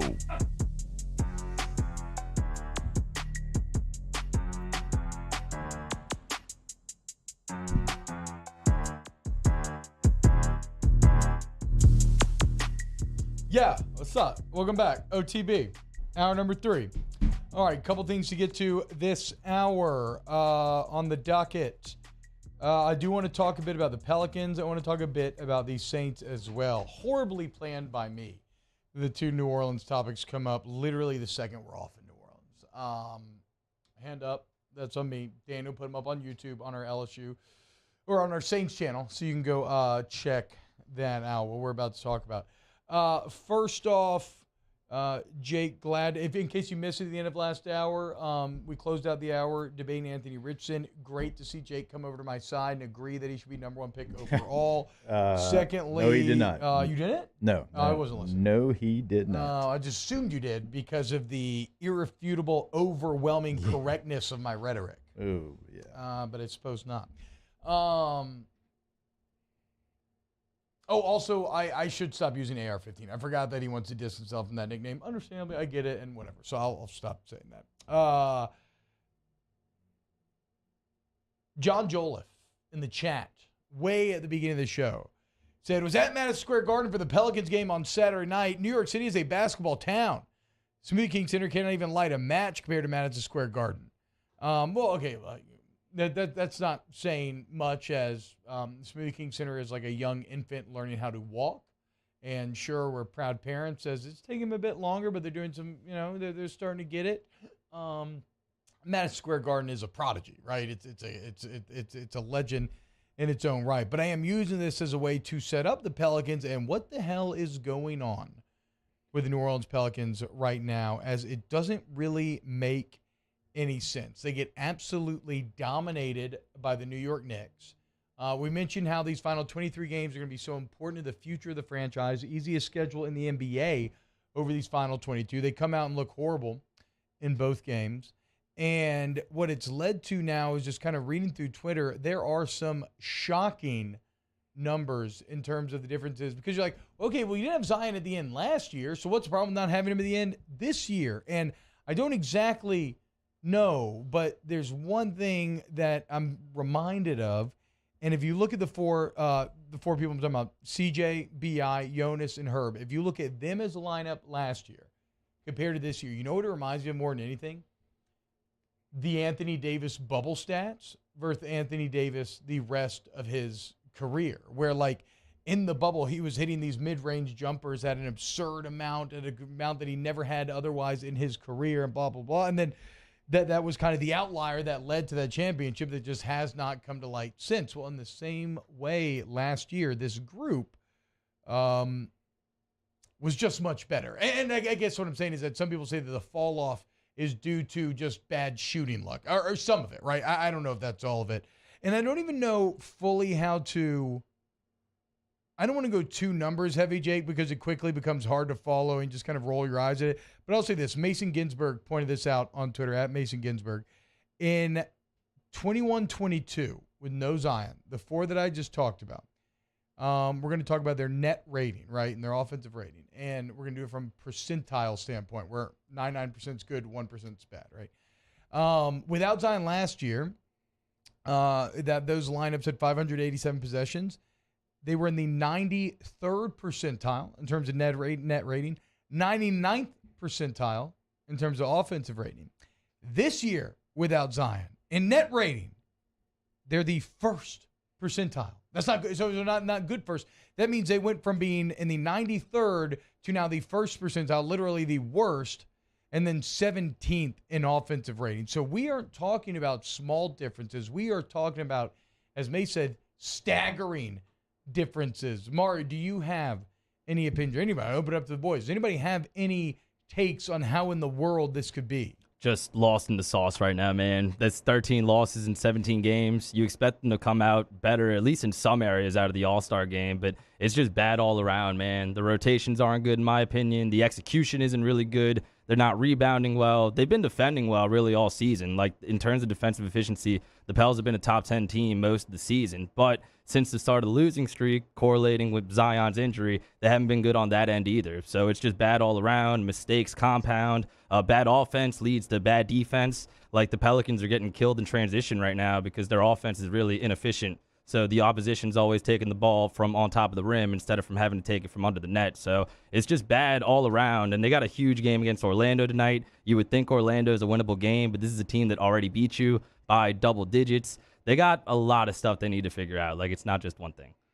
I like what you said about the rotations, because I wonder if they're going to do anything. Now, Richardson started this last game against the Knicks, and if it was just the Knicks, we wouldn't be worried about it, because the Knicks are firmly in the playoffs. They're 35-27, but like you said, it's been really the last 17 games, and it's a switch up. Like, Richardson started the game, played 34 minutes. Trey Murphy played 27 minutes, but there has to be something else. Like, you maybe even have to send a message to somebody else, because there's guys on the bench that I feel like deserve maybe even more of an opportunity, just to see if you can change the mojo. I mean, I know we talk about Hernan Gomez a lot here. It's kind of become a bit, but like, he plays 11 minutes against the Knicks, and he's +7 when everyone in your starting lineup outside of Herb, who only played 13 minutes, was -23, -24, -32, -27. And it's like, okay, like let's see if we can change it up just a little bit. Like let's do something different, because the last 17 games, you've just not looked like a shell of yourself. And so maybe it's a message. Maybe it's, hey, we got to try some different things, because right now with the way it's currently set up, you say lost in the sauce. I mean, you're so lost in it. I mean, you're Merle Haggard at this point. I mean, you are just struggling right now. And like Herb's still trying to find what we saw last year. I mean, I think that's been a missing component for the Pelicans. He hasn't been bad, but he's not been what he was a year ago. And so it's a combination of things, but just to continue to throw the same lineup out there and expect it just click, I don't think that's going to happen. What's odd to me is it looks like one of the things that is killing them, and you're in the temptation to say, oh, T-Bob, that's just because they don't have Zion. But again, both years they didn't, is that last year they did a lot of work at the rim. 70% of their field goals came at the rim last year. That was in the 86th percentile. Just 60% this year. That's all the way down to the 6th percentile. Their free throw rate was in the 83rd percentile last year. It's 0 this year. It's not even it's not even breaking the 1% threshold. That's how bad their free throw rates are. So it's obvious they're not attacking the rim. How were they able to do that without Zion this year and last year, and why can't they just replicate that this year? Yeah, the guys that were doing it are on the bench, and like Willie Green, like I said, utmost respect for him. I don't think he's on the hot seat, anything like that. Like he could take this team to back-to-back playoffs for the first time since 2009. Now, I say that to preface what I'm gonna say. Like I think he's just in his head, man. Like you miss exactly what you're saying. Jose Alvarado, that's dribble penetration. He takes to the basket. Najee Marshall, that's dribble penetration. You saw how good of a season he was having. Josh Richardson, I like him, but he had more minutes than both of those guys combined. Yeah. Like that can't happen. What's going on? Yeah. Is that front office directive because they traded for Richardson? Like maybe, and Devontae Graham was in a similar spot. It definitely wasn't this extreme. Like clearly they like Richardson a little bit better, and I don't want to poo-poo on him. Like I think he could be a crucial part to this team. You saw what he did in the Oklahoma City game, which was like his second game here.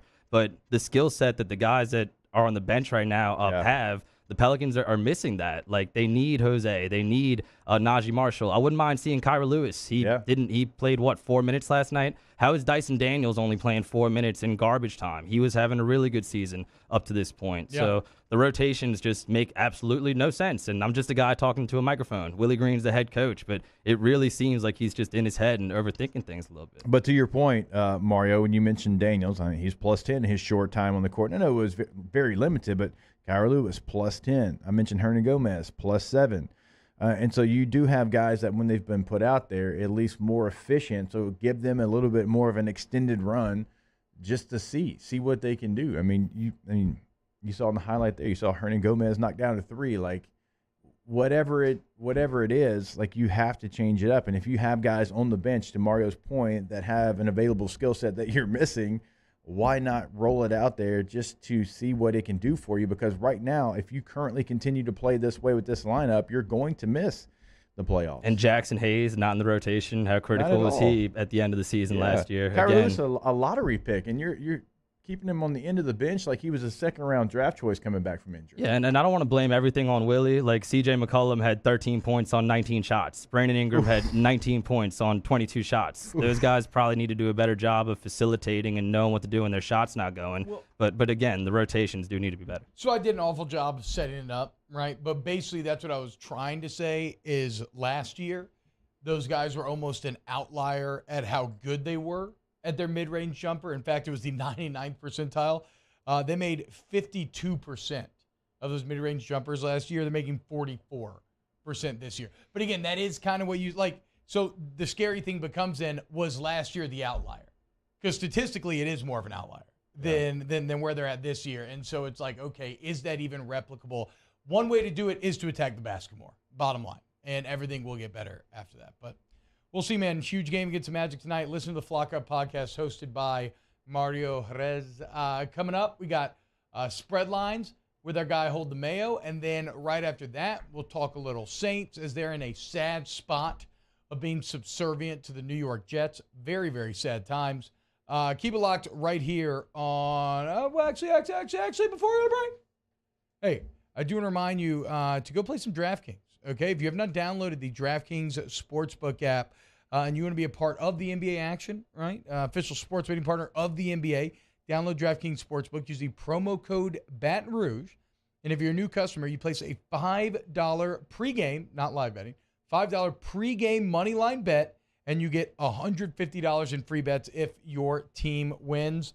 Plus, for a limited time, all customers get a no-sweat, same-game parlay every single day. So this means Jake is, I think it might be up to like $10, but you get to place the same-game parlay on any NBA game, and if it doesn't hit, you get that money back in free bets to use once again. Okay, so check it out. Download the app today. Promo code Baton Rouge, all one word, DraftKings Sportsbook. 21 or older must be physically present in Louisiana. Select parishes only. Bonus issues at free bets. Opt-in required. One free bet issued based on amount of initial losing NBA bet. Eligibility, wagering, and deposit restrictions apply. Terms at sportsbook.draftkings.com/basketball terms. Licensee partner Golden Nugget, Lake Charles. Gambling problem? Call 1-800-GAMBLER. 1-800-426-2537. All right, let's choose the spread lines. Coming up next. OTB, OT. In times of need, get a full list of phone numbers, websites, and other important emergency information on the Demco Stormwatch page at 1045ESPN.com. I had to leave my parents. I had to move schools. I don't know anyone here. Everything keeps changing. Why is this happening to me? I'm sure glad you're here. Change a child's story. There's a child in foster care waiting for a volunteer like you.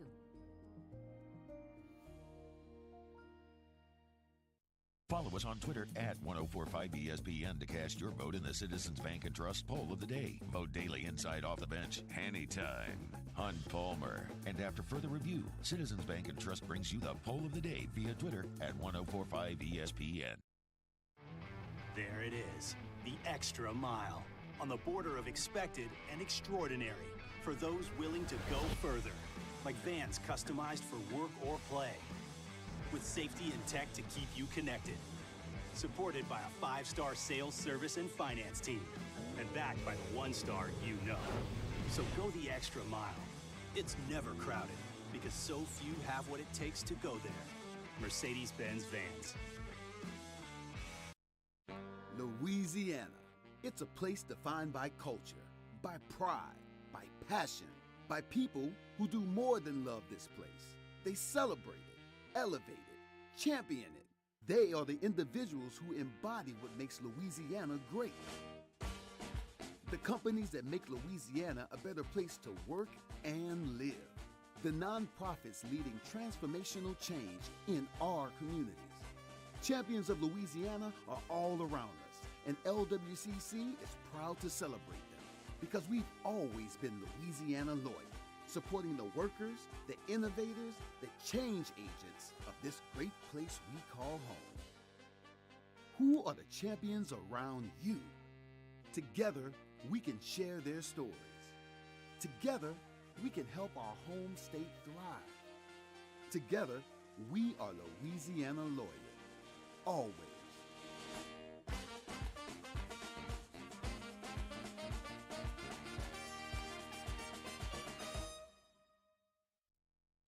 It's the details that make the difference between good enough and simply the best. At Skag Power Equipment, the difference is in designing lawnmowers with your convenience and comfort in mind. At Skag, we believe that quality and substance matter, and that you'll appreciate the attention to detail and craftsmanship we put into every single product. Thick steel and heavy-duty components provide you with unmatched reliability and performance. Skag, simply the best. Women who suffer from cardiac arrest outside of a hospital are less likely than men to receive life-saving CPR from bystanders. Be the beat for your community. Go to heart.org to take the CPR challenge and save lives.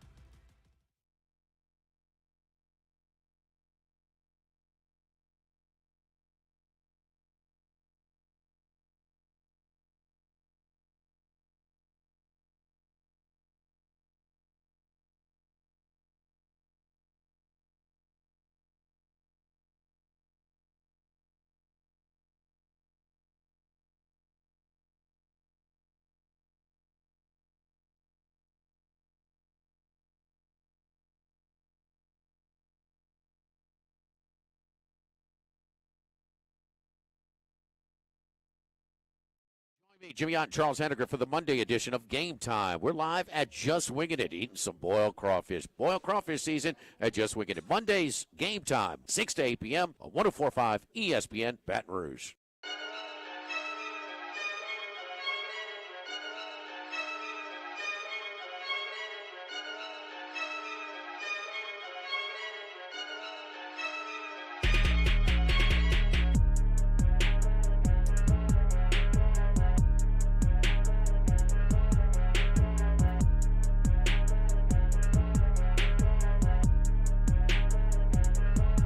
OTB OT with Hester and T-Bob on 104.5 ESPN Baton Rouge and 94.7 ESPN Alexandria.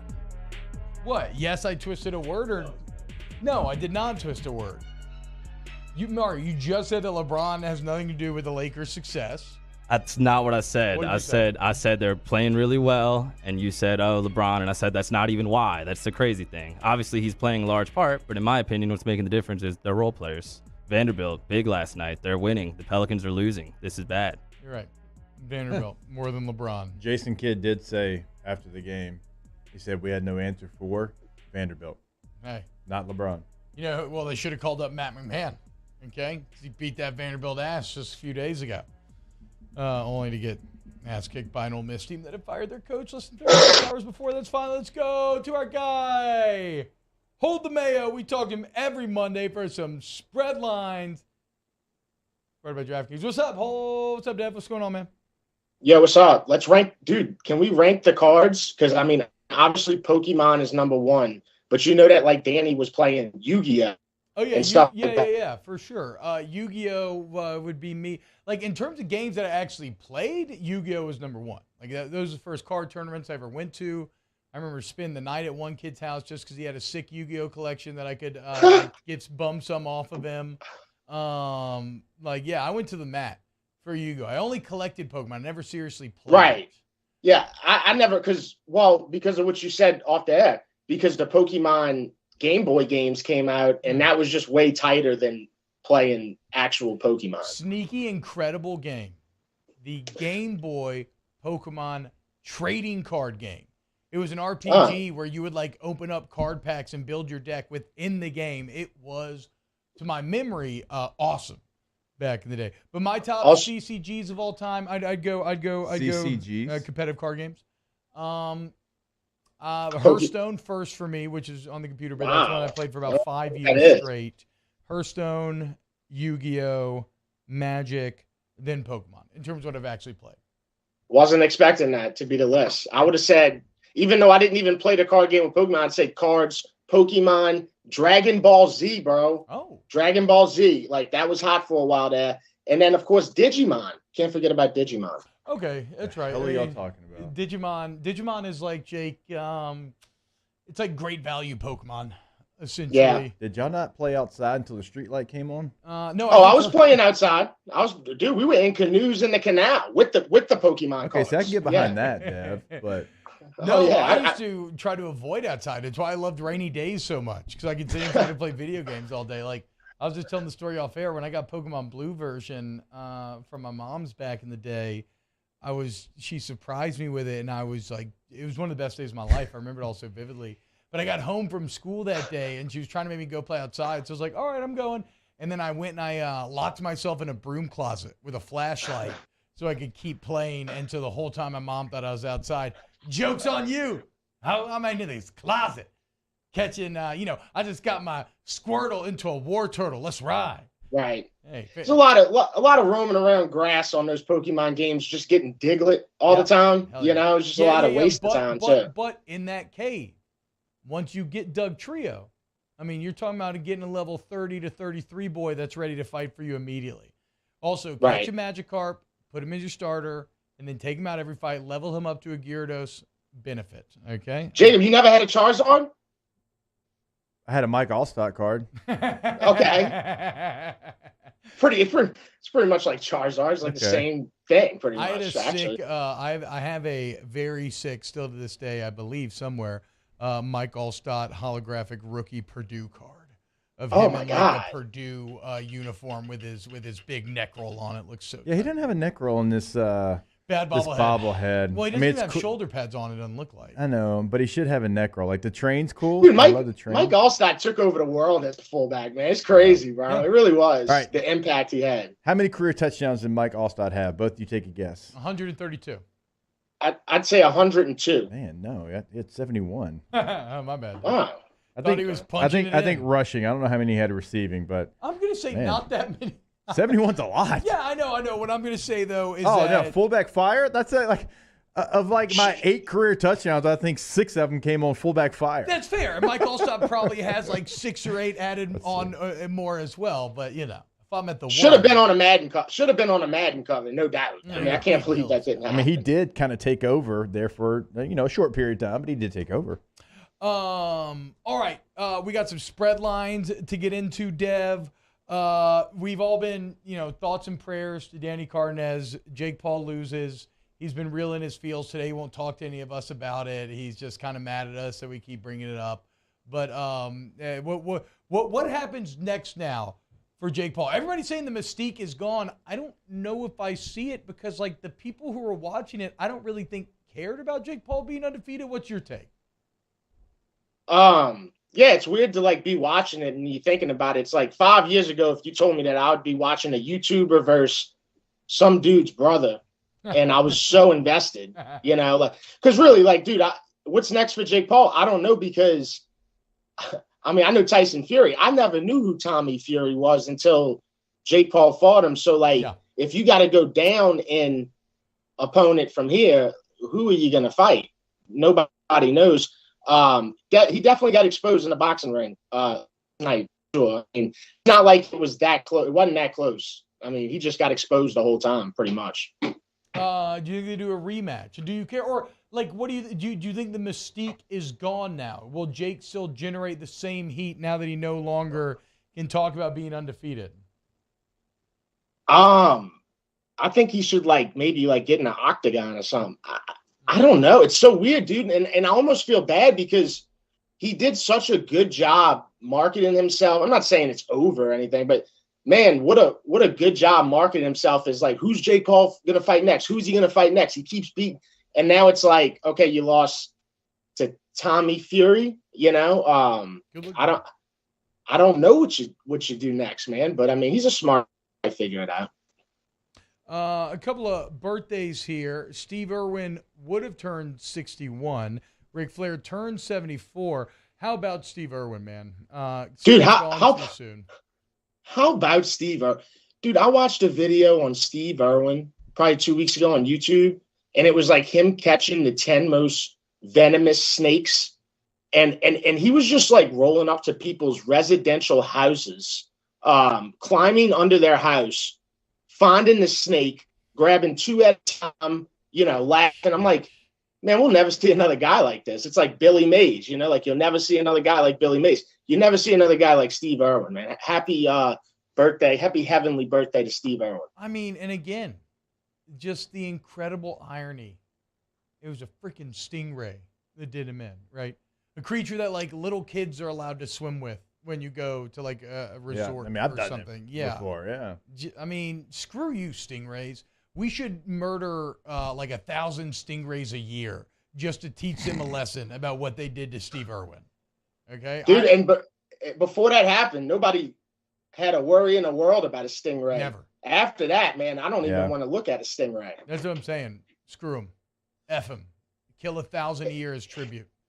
And the thing is his camera guy, if you ever watch into it, his camera guy knew it was going to be he had a feeling it was going to be a bad day. What? And he even told him, he was like, man, I don't know about this. He's the only guy, obviously, that has the footage. It's never been released. Wait, hold on. This is insane to me, Dev, because the ultimate people that never get enough respect are the camera guys on these nature shows, right?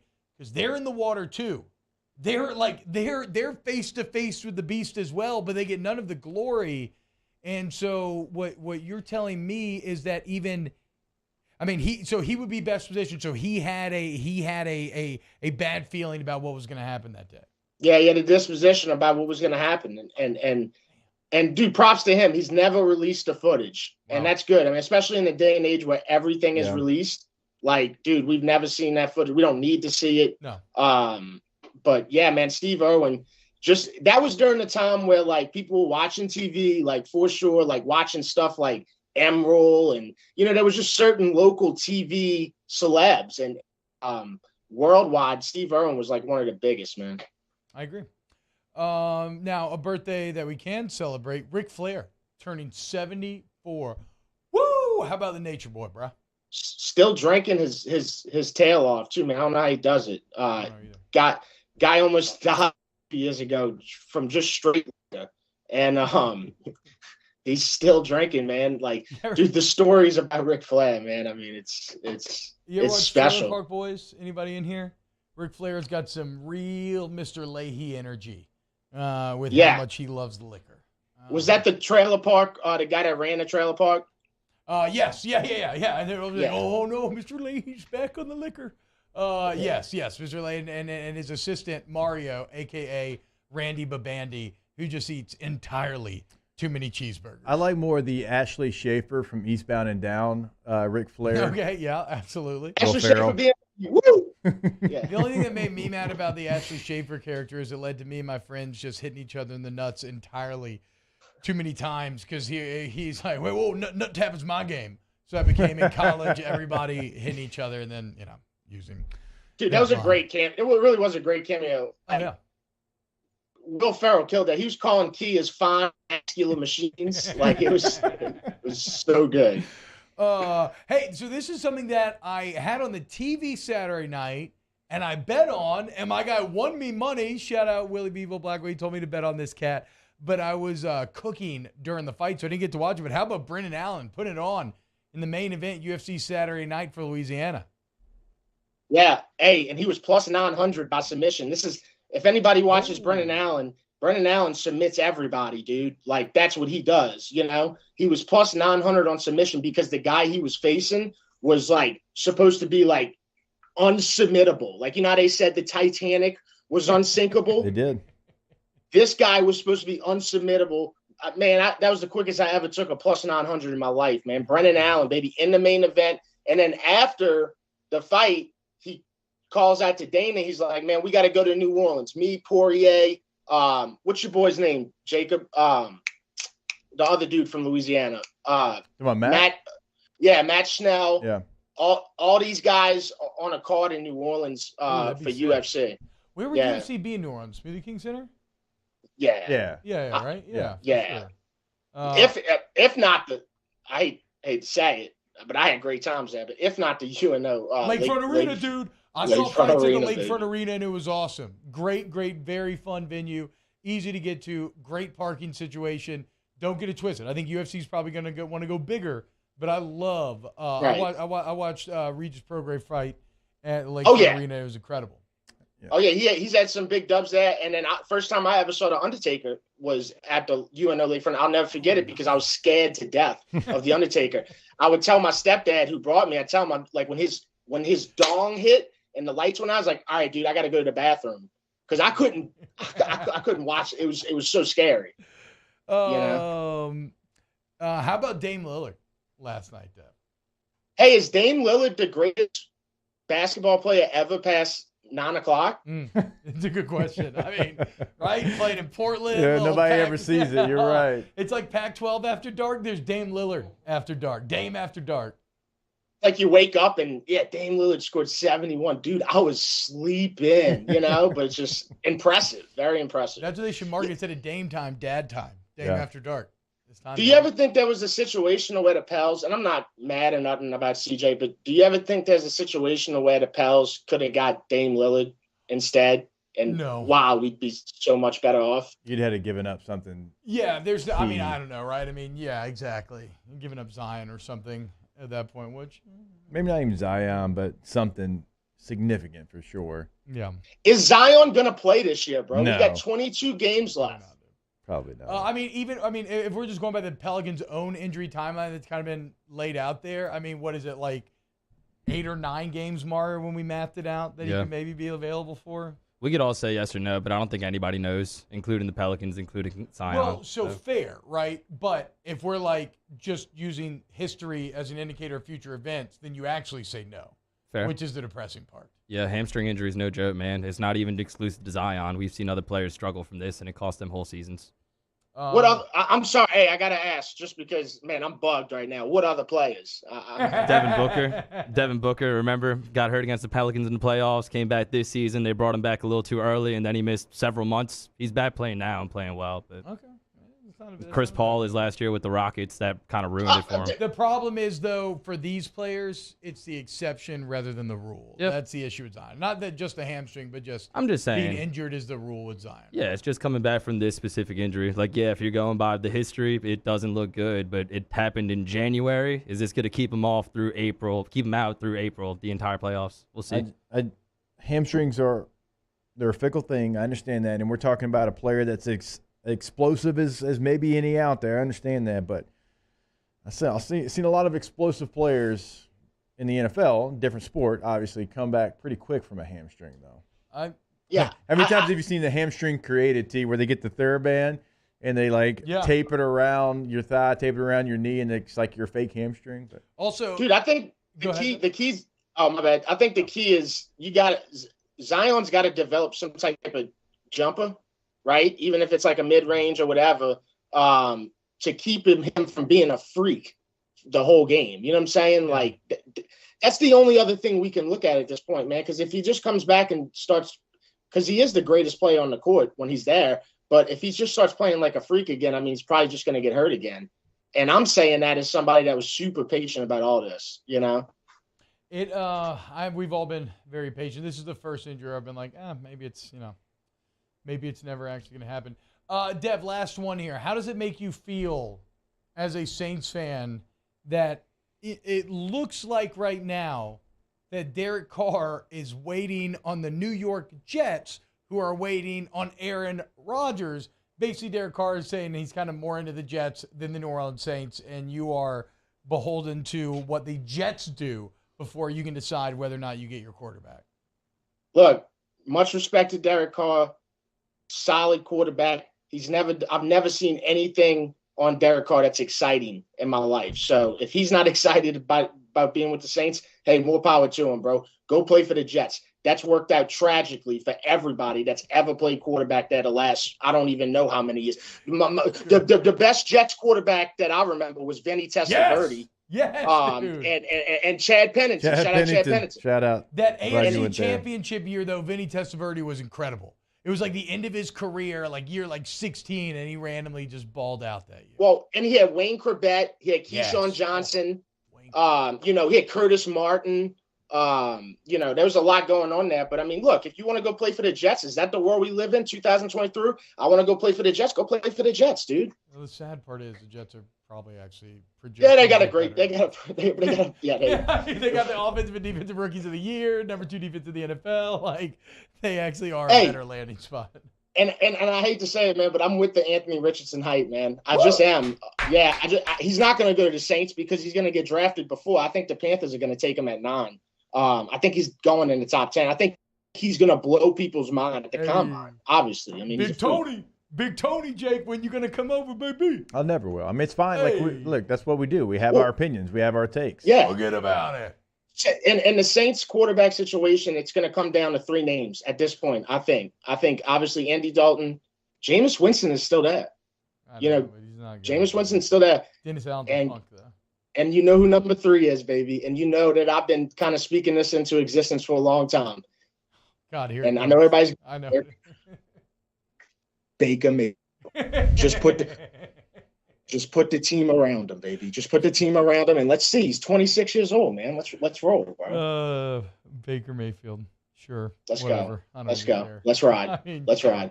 It's better than Andy Dalton. Like, I would be more excited. He may not be better, but it's at least more exciting. Dude wants to play football. He loves to play football. Hold the mayo. Dev Snow, RB and R Day today. Check it out. Also, check out Dev's other videos, which have been popping off, dude.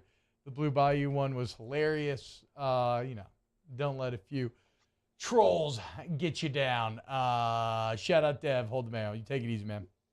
All right, y'all take care. Have a good one. See you, Depp. Citizens Bank and Trust poll question of the day. Should we murder 1,000 stingrays a year as tribute to Steve Irwin? Yes or no? Okay, put it up, Mario. When we get back, we'll talk a little bit more about the Saints and the movie talk. Keep it locked, OTB. OTB, OT. Fire up their opinions on the jimsfirearms.net hotline at 499-1045. Keep listening for your next chance to shoot us your thoughts with the jimsfirearms.net hotline on 1045 ESPN Baton Rouge. At Auctioner, we know healing is a team sport. That's why we've partnered with world-renowned orthopedic surgeon Dr. James Andrews to create the Auctioner Andrews Orthopedics and Sports Medicine Institute. Whether you're a professional athlete or a weekend warrior, our team of specialists are dedicated to getting you back in the game. So whatever your reasons are for reaching your personal best, we've only got one. You. Auctioner Andrews Institute. Long live you. I had to leave my parents. I had to move schools. I don't know anyone here. Everything keeps changing. Why is this happening to me? I'm sure glad you're here. Change a child's story. There's a child in foster care waiting for a volunteer like you.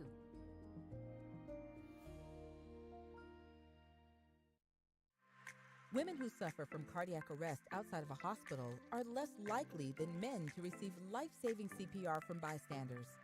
This is especially true for Black and Latino women. Be the one in your family to help change this statistic by taking the American Heart Association's challenge to learn CPR. Be the beat for someone you love. You can make a difference when it matters most. Go to heart.org today to take the CPR challenge and save lives.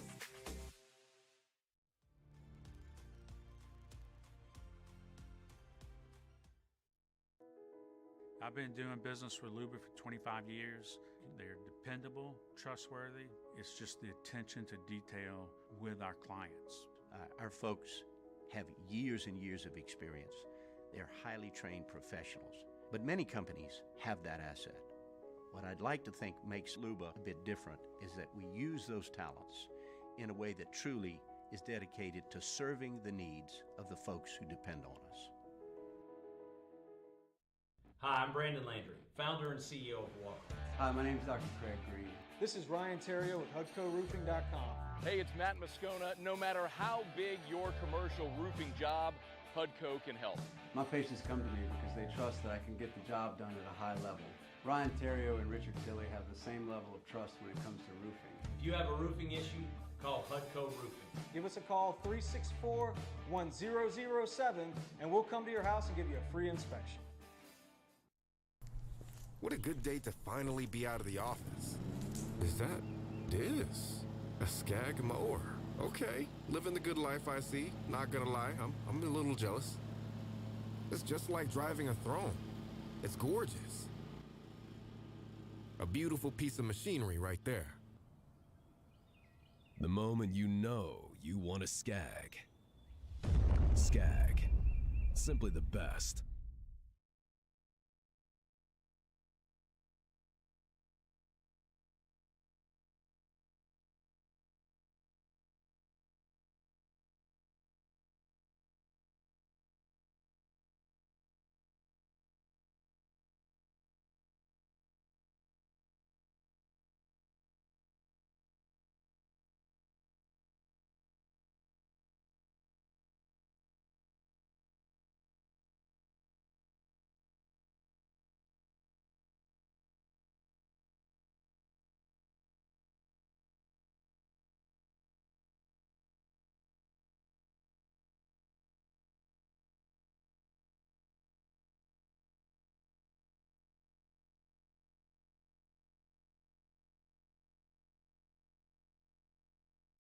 It's on. Join me Monday 1 to 3, recapping LSU baseball and Round Rock and Tigers Rebels from the Pavilion. Hunt Palmer Show 1 to 3 on weekdays. 104.5 ESPN, Baton Rouge.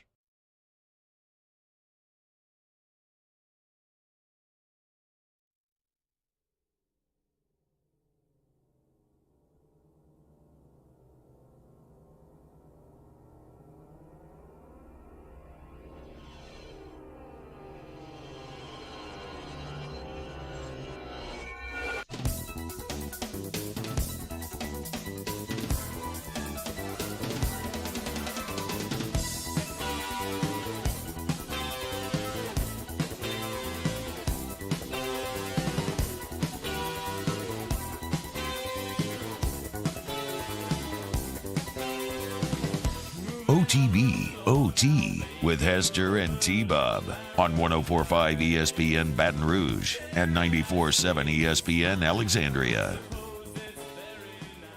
What up, y'all? Welcome back to OTB. Hope you're having a wonderful day. If you're not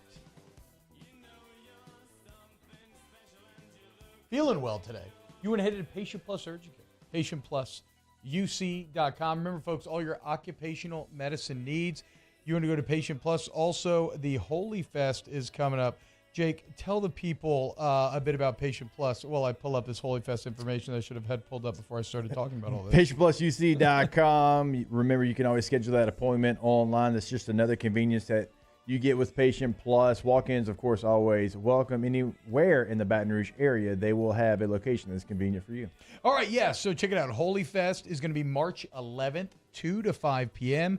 at Repentance Park. You go to holyfestivalbr.com, H-O-L-I. H-O-L-I is how it's spelled. And again, if you've never done it, I believe it is a celebration that comes out of India originally. I'm a little hesitant to talk.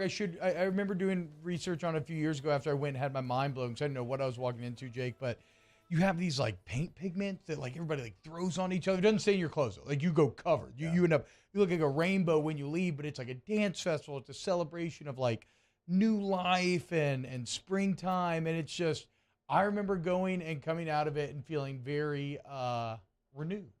And I'm very excited to check it out again this year. So it's going to be March 11th at Repentance Park. All right. I don't know that we need to talk about the Saints stuff too much because we kind of just did it there. The bottom line, in case you missed it, the latest reports are that the New York Jets are going after Aaron Rodgers as plan A, Derek Carr on plan B, and it looks like Derek Carr is saying, okay, I'll wait on the Jets, and then if they don't want me, then I'll maybe go rejoin Dennis Allen and get the band back together. Just so we can, win 3 or 4 games again. The band that played at the bowling alley because they paid the bowling alley for the space, not because the bowling alley paid them to come play. Yeah, but that's a young lead singer in Derek Carr, okay? It's like how the Beatles, right? What's the old 10,000? Are you going to compare Derek Carr to the Beatles right now? Yeah, absolutely. In Malcolm Gladwell's book about like 10,000 hours, again, right? About like 10,000 hours mastering something. The Beatles had some gig early on. I can't remember where it was, but it was like a low-level gig like that. But basically it meant that they had to play it was something like 8 hours a day or something, right? So, of course, they got really good because they just did it constantly. So they may have been playing at the bowling alley, okay? But they've gotten better from that original year. What has shown you that they've gotten better? Well, Derek Carr ended up making the playoffs a couple times. Oh, good for him. He's been a multi-time Pro Bowler. So much so that his team just released him. Whatever, dude. The Raiders suck, okay? And Josh McDaniels sucks worst of all. But still, whatever. It's a sad state of affairs for the Saints when you are subservient to the Jets. And that it's actually legitimate. Because as we said, the Jets have the number 2 defense in the NFL, offensive defense rookie of the year. In terms of offense, because the Saints had a top 10 defense. In terms of offense, the Jets were worse, but only slightly worse. About 1.5 points behind what the Saints were doing. So just like you're talking yourself into Anthony Richardson being the number 1 overall pick, I am fully on board with the Saints finding a way to draft Hendon Hooker.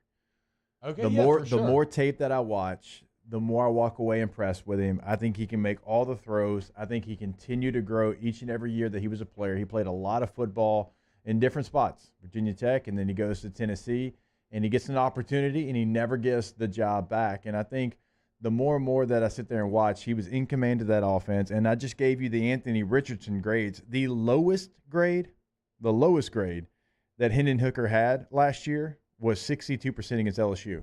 Oh, yeah. Look, I love and maybe the best throw that he had of the year sure. was against LSU down the sidelines on the left side in the south end zone. I love it because he's big and has good stats. Again, doesn't mean anything, stats don't. But, I know, bro. I mean, you'll never catch, out of all the quarterback prospects, and partially this is because he's a rookie and it's a bit of an unknown, without a doubt. We just put up a poll question with the 4 quarterbacks, Baker Mayfield, Derek Carr, Hendon Hooker, and Andy Dalton. I have no doubt in my mind that Hendon Hooker is going to win that poll. He is by far the most exciting prospect of that bunch, even if it doesn't happen. No, and you're in a really good position to be able to draft him where your draft choices are. That's kind of in the range that he's being talked about going. And I love the fact that he went to the Senior Bowl. He couldn't play in it, obviously, coming off that ACL, but he met with teams. Teams were blown away so much with what he did in those meetings that he started to go up on draft boards. Like, think about how impressive you've got to be in those meetings to be able to convince them enough that, you know, hey, I'm a guy that you should take a look at, you should do a deep dive into because of what I know just sitting here talking ball on a whiteboard. Yeah. Right? I agree. That's something we talked about a lot when we were down there, like you said, in Mobile. So yeah, I'm down for Hendon Hooker, dude. Hell yeah. I'm down to draft Anthony Richardson and Hendon Hooker. You get Hendon Hooker on a rookie contract, and if you get him in that first round at 29, you have that 5th-year option. Even if you want to have a bridge quarterback for a year, which doesn't sound like you need because he's going to be healthy for training camp, but if you have concerns, like you have a veteran quarterback under contract for this next season. I think you could still, at that point, I mean, again, I think the James thing is going to happen because Allen, but you keep James, you could sign Baker. There's a few different things that I'd be open to doing there for sure. So we are in agreement on this, Jake. We disagree on Anthony Richardson, but we agree on Hendon Hooker. Okay, we are big fans of Hooker. Let's close out the show next here on OTB. OTB, OT. I'm also a big fan of the G team. That's right. Gordon McKernan, y'all, getting it done in the courtroom and on the basketball court. The entire LSU women's basketball team is on the G team. Coach Mulkey's on the G team. What did they just do? They just finished off a 27-1 season. All they do is win. And that's all Gordon McKernan does on behalf of you, the people. So get that help you need by calling 225-888-8888 and get Gordon and get it done. That's a lot of 8s there. But you know what? I was up in the Port City last weekend visiting the family. I saw a Gordon billboard, and it had a lot of 8s as well because 318-888-8888. Remember, wherever you're at in Louisiana, just put that area code in front of those 8s, and you're going to get in contact with Gordon McKernan. Go to getgordon.com. You can have a live chat with them right there on the site. You can also see cases they handle, client results, meet the team, all on the website, getgordon.com. In times of need, get a full list of phone numbers, websites, and other important emergency information on the Demco Stormwatch page at 1045ESPN.com.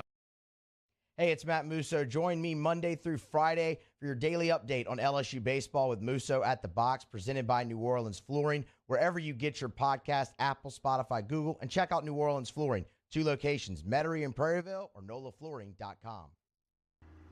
I had to leave my parents. I had to move schools. I don't know anyone here. Everything keeps changing. Why is this happening to me? I'm sure glad you're here. Change a child's story. There's a child in foster care waiting for a volunteer like you.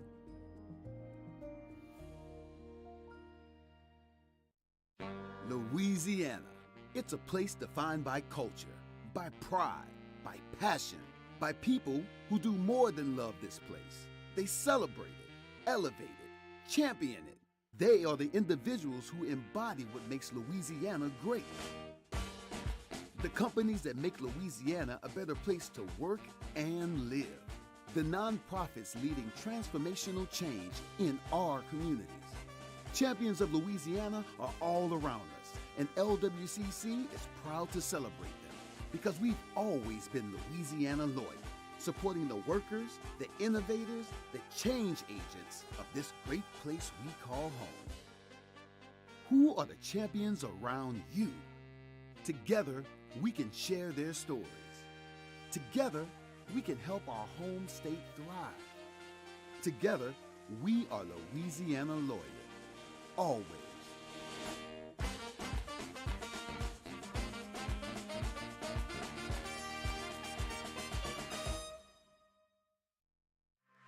Women who suffer from cardiac arrest outside of a hospital are less likely than men to receive life-saving CPR from bystanders. This is especially true for Black and Latino women. Be the one in your family to help change this statistic by taking the American Heart Association's challenge to learn CPR. Be the beat for someone you love. You can make a difference when it matters most. Go to heart.org today to take the CPR challenge and save lives.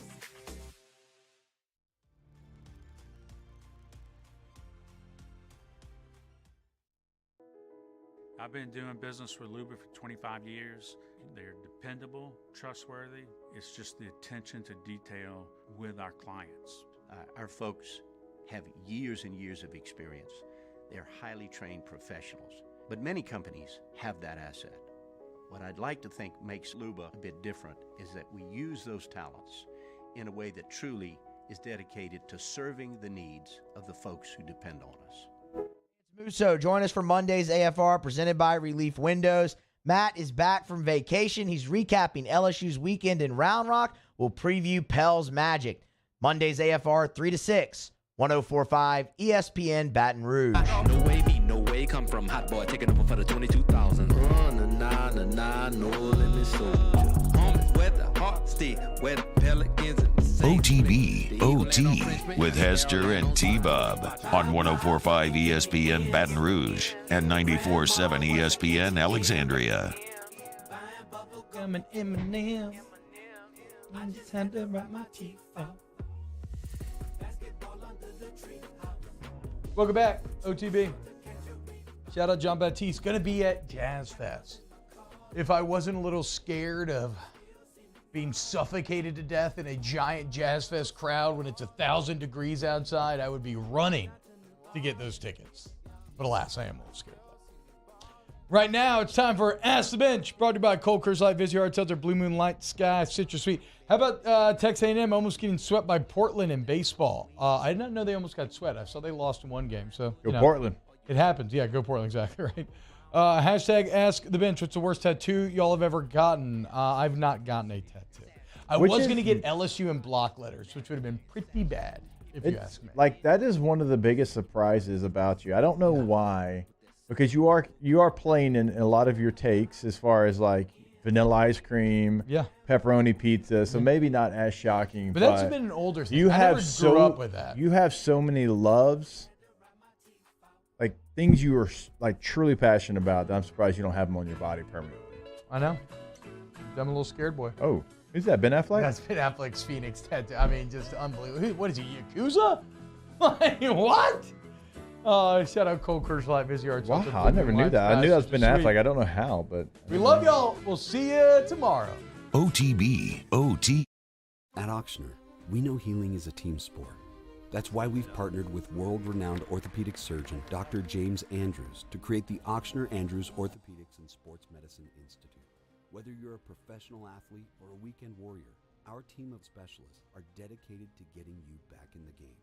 So whatever your reasons are for reaching your personal best, we've only got one. You. Auctioner Andrews Institute. Long live you.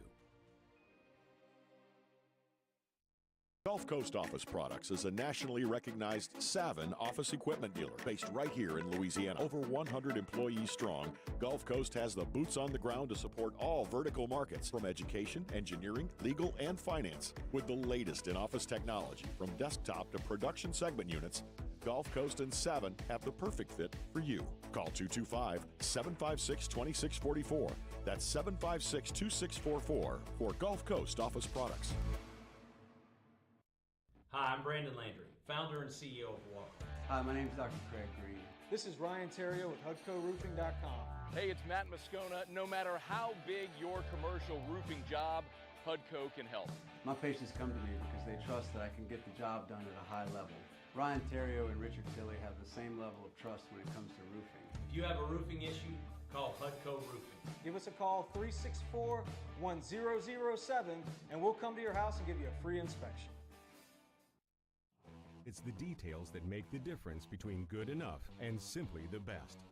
At Skag Power Equipment, the difference is in designing lawnmowers with your convenience and comfort in mind. At Skag, we believe that quality and substance matter, and that you'll appreciate the attention to detail and craftsmanship we put into every single product. Thick steel and heavy-duty components provide you with unmatched reliability and performance.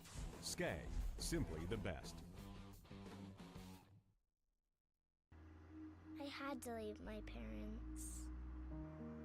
I had to move schools. I don't know anyone here. Everything keeps changing. Why is this happening to me? I'm sure glad you're here. Change a child's story. There's a child in foster care waiting for a volunteer like you.